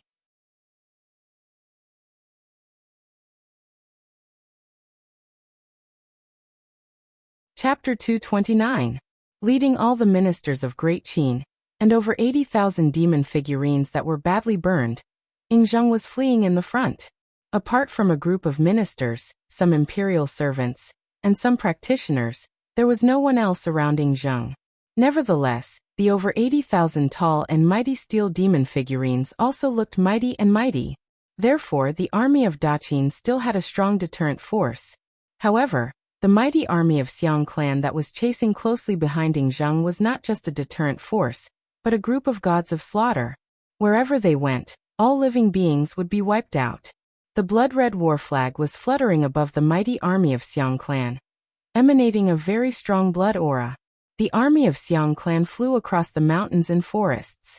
All the birds, beasts, flowers, insects, and fishes had their spirit energy and vitality sucked away by the strong blood aura emanating from the flag, turning them into surging energies that were injected into the bodies of Xiang Yu and the 80,000 Xiang clan soldiers. The chase continued for nearly 10,000 miles. The fighting spirit and killing intent emanating from the bodies of the mighty army of Xiang clan was at least 30% stronger than before. It was especially true for Xiang Yu, the owner of the blood-red war flag. 80% of the energy absorbed by the flag had been fused into his body, making the bodies of Xiangyu and the dark horse he was riding on expand by a few times. Their bodies were shrouded in a very strong murderous aura, and the ripples emanating from them were actually catching up to Wanying Dragon King, an expert of peak stage nascent divinity realm. Wuxia and his company, who were following closely behind the two armies, could not help but exclaim in admiration when they saw the mountains and forests that had all their spirit, energy and vitality sucked away, as well as those dead living beings. Xiangyu's evil technique was extremely frightening, and that blood-red war flag of his was even more domineering and unreasonable. Because of the 18 enormous undead army of over 20,000 divine undead soldiers, these undead army followed closely behind the mighty army of Xiang clan and chased after Daqin's army. However, their flying speed was not very fast, and they were gradually getting further away from the army. Wu Qi and his company could only follow behind these undead army. They dared not to increase their speed to get a better look, fearing that there was something strange about these undead army, and if they were entangled by them, it would be a big trouble. After chasing for close to 5,000 kilometers, a large mountain ridge suddenly appeared in front of them that pierced the heavens like a sharp sword. This mountain range stretched for tens of thousands of miles. Every mountain was rugged and unyielding, rising straight up from the ground like blades, spears, swords, and halberds. There were no streams or rivers between the mountain ridges. There were no flowers or trees on the mountain ridges, not even a bit of moss. All the mountain ridges were pitch black like steel, emitting a trace of cold air that made people feel uneasy. Leading the army, Yingzheng plunged headlong into the mountain ridges, traveling at top speed between the ridges. Xiangyu, who was chasing after Yingzheng's army with his army, suddenly pulled the reins and laughed coldly. Suddenly, the mighty army of Xiang clan halted their pursuit and burst into loud laughter as well. Xiangyu retracted the blood-red light behind his back, and the blood-red war flag had vanished as well. Holding the coiling dragon spear in his hand, he slowly knocked the golden ornament on the saddle of his dark horse, then cried out loudly, "Yingzheng, little punk, is this all you've got? Luring the enemy deep into the enemy's territory? If it were in the past, I would definitely fall into your trap. But now, do you think Xiangyu is an idiot who will follow you into this perilous land?" Several hundred miles behind them, Wu Qi exercised the mystic eyes of universe and gave the mountain ridges a glance. The appearance of the mountain ridges changed abruptly. In Wu Qi's eyes, all the mountain ridges had turned pale black and translucent. Amidst these ferocious-looking rugged mountains, one could see countless runes and restrictive spells densely covering the several tens of thousands of miles in circumference. From the top of the mountains all the way to the energy veins several hundred miles deep under the ground, all these runes and restrictive spells had formed into a huge network of restrictive spells. This network of restrictive spells was extremely exquisite. Although the power of these runes and restrictive spells did not go beyond the scope of the script of ancient law, in terms of the technique of using them, they had reached the highest limit that the script of ancient law could achieve. The person who constructed this network of restrictive spells had a mastery and understanding of formations, restrictive spells, and runes at least 10 times better than Su Fu. Although Wu Qi had obtained the Book of Ancient God from Scroll of Stealing, and the script of ancient law that Su Fu always carried with him, he had only cultivated for a short period of time. Therefore, his understanding of primordial runes was not even as good as Su Fu. When facing this peerlessly exquisite restriction formation that possessed a grand and vast imposing aura, he could only sigh with admiration, and he exclaimed endlessly with admiration towards that person's extravagance and terrifying cultivation. If Wu Qi were to accidentally step into this restrictive spell formation, he could only barely save his own life, and it would be extremely difficult for him to break out from it. The person who had arranged this restriction hadn't left any loopholes or backdoors for Wu Qi to use. All the restriction runes had been condensed into an organic whole, without the slightest flaw. It was a perfect formation, at least within the scope of the Tao of primordial runes recorded in the script of ancient law. It was a perfect formation. Either I'm strong enough to split apart the mountain ridges in space for tens of thousands of kilometers with a single punch, or I'll be able to destroy the mountain ridges and space itself. Either my attainments in the primordial talisman Tao is more profound than the person who set up the formation, and I can break open a door for me to enter and exit, or else I'll definitely die once I fall in. Wuxia looked at the mountain range with a pale face and took a deep breath. Wuxia, who was shocked by the formation, suddenly understood the importance of these two things. In front of the person who constructed this formation, the pride and complacency that Wuxia had once had vanished into thin air. A cold current was roaring and roaring in his mind. He kept reminding himself, there are countless almighty experts under the heaven, and countless strange and extraordinary people. Even though I have the scroll of stealing, it's only because my starting point is slightly higher than them. When faced with an absolute power, I still have to tuck my tail between my legs. If this person was in G City, if this person was the one who constructed the restrictive spell formation in Yan Xianchen and Yu Yi's mansion, Wuxia would have long been captured alive. Cold sweat kept breaking out from his body. Wuxia felt lucky that this person was in Daqin, and this person was one of Daqin's men, and not in Great Yan. Yan Dan and all the others were frowning as they looked at the mountain range in front of them, and they all found something not right. Ying Zheng, who had already fled 100 miles into the mountain range, led all his ministers and reorganized the over 80,000 steel demon figurines into an array. Then, they laid out a great formation on a flat land that measured several tens of miles in circumference between the mountain ridges. Standing on the chariot, Ying Zheng laughed and shouted at Xiangyu. Xiangyu, you little thief, is that all you have? I have laid an ambush of over 10 million soldiers here, with the intention of dealing with Yan Dan. But since you have jumped out of the trap, I might as well kill you. Why not? Riding on the dark horse, Xiangyu glanced up and down at the mountain range in front of him. Then, from over 100 miles away, he shouted at Ying Zheng. Do you think Xiangyu is still the same boorish fellow? I know this is a trap, so why would I fall into it? Ying Zheng, if you are a man, come out and have a fair and square fight with Xiangyu. Don't bring out those ambushes and formations to embarrass yourself. Raising his head up coldly and proudly, Xiangyu sighed deeply and said, these tricks are useless against Xiangyu. Holding the sword of Qin Emperor with both hands, Ying Zheng looked at Xiangyu and said, are they really useless? Not necessarily. Xiangyu, oh Xiangyu, you have destroyed the dynasty of Daqin in the past, and today, you have ruined my great plan. If I don't teach you a lesson, how could I face the 500,000 condemned prisoners of Daqin, who were killed by you just now? Xiangyu was stunned, Wuxia was stunned, and so was Yan Dan. What condemned prisoners? Xiangyu roared furiously. They are the soldiers who were killed by my divine undead army. They are all. Ying Zheng sneered proudly and said, in order to deal with Yan Dan, they are the 500,000 condemned prisoners who were transferred here from Daqin. They have taken the heart-obliterating pill, and their minds are wiped out, so they only know how to fight with their lives on the line. They have also taken the dragon saliva soul-burning pill, which concentrates all the blood essence in their body and explodes within a few days. With that, even an ordinary burly man can unleash a combative strength close to that of a Xiantian warrior. Ying Zheng sighed, shook his head and said, initially 500,000 heart-obliterating pills and dragon saliva soul-burning pills were used as bait to ambush and kill Yan Dan. But little did I expect that the one who swallowed the bait is you, the traitor.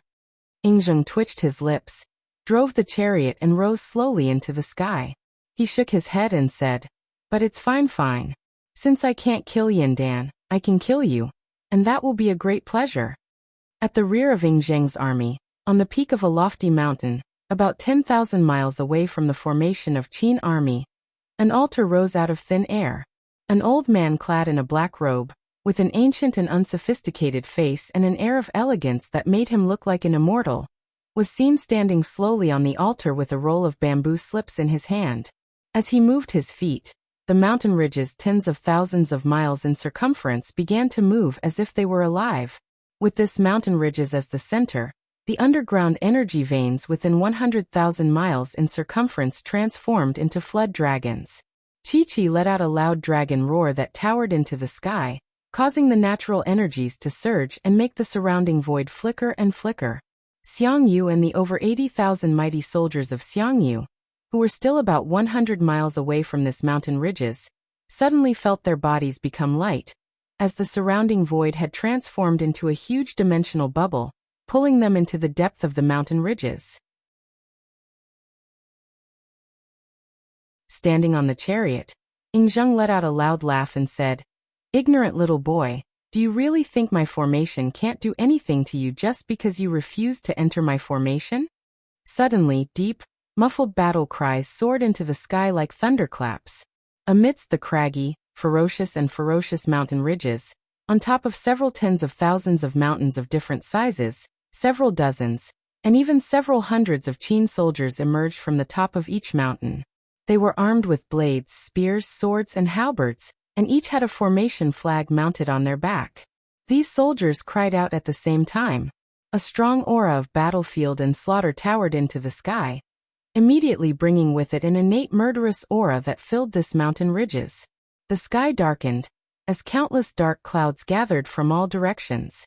Heavy thunderclouds enveloped the entire mountain ridges, while huge thunderbolts kept striking down from the sky.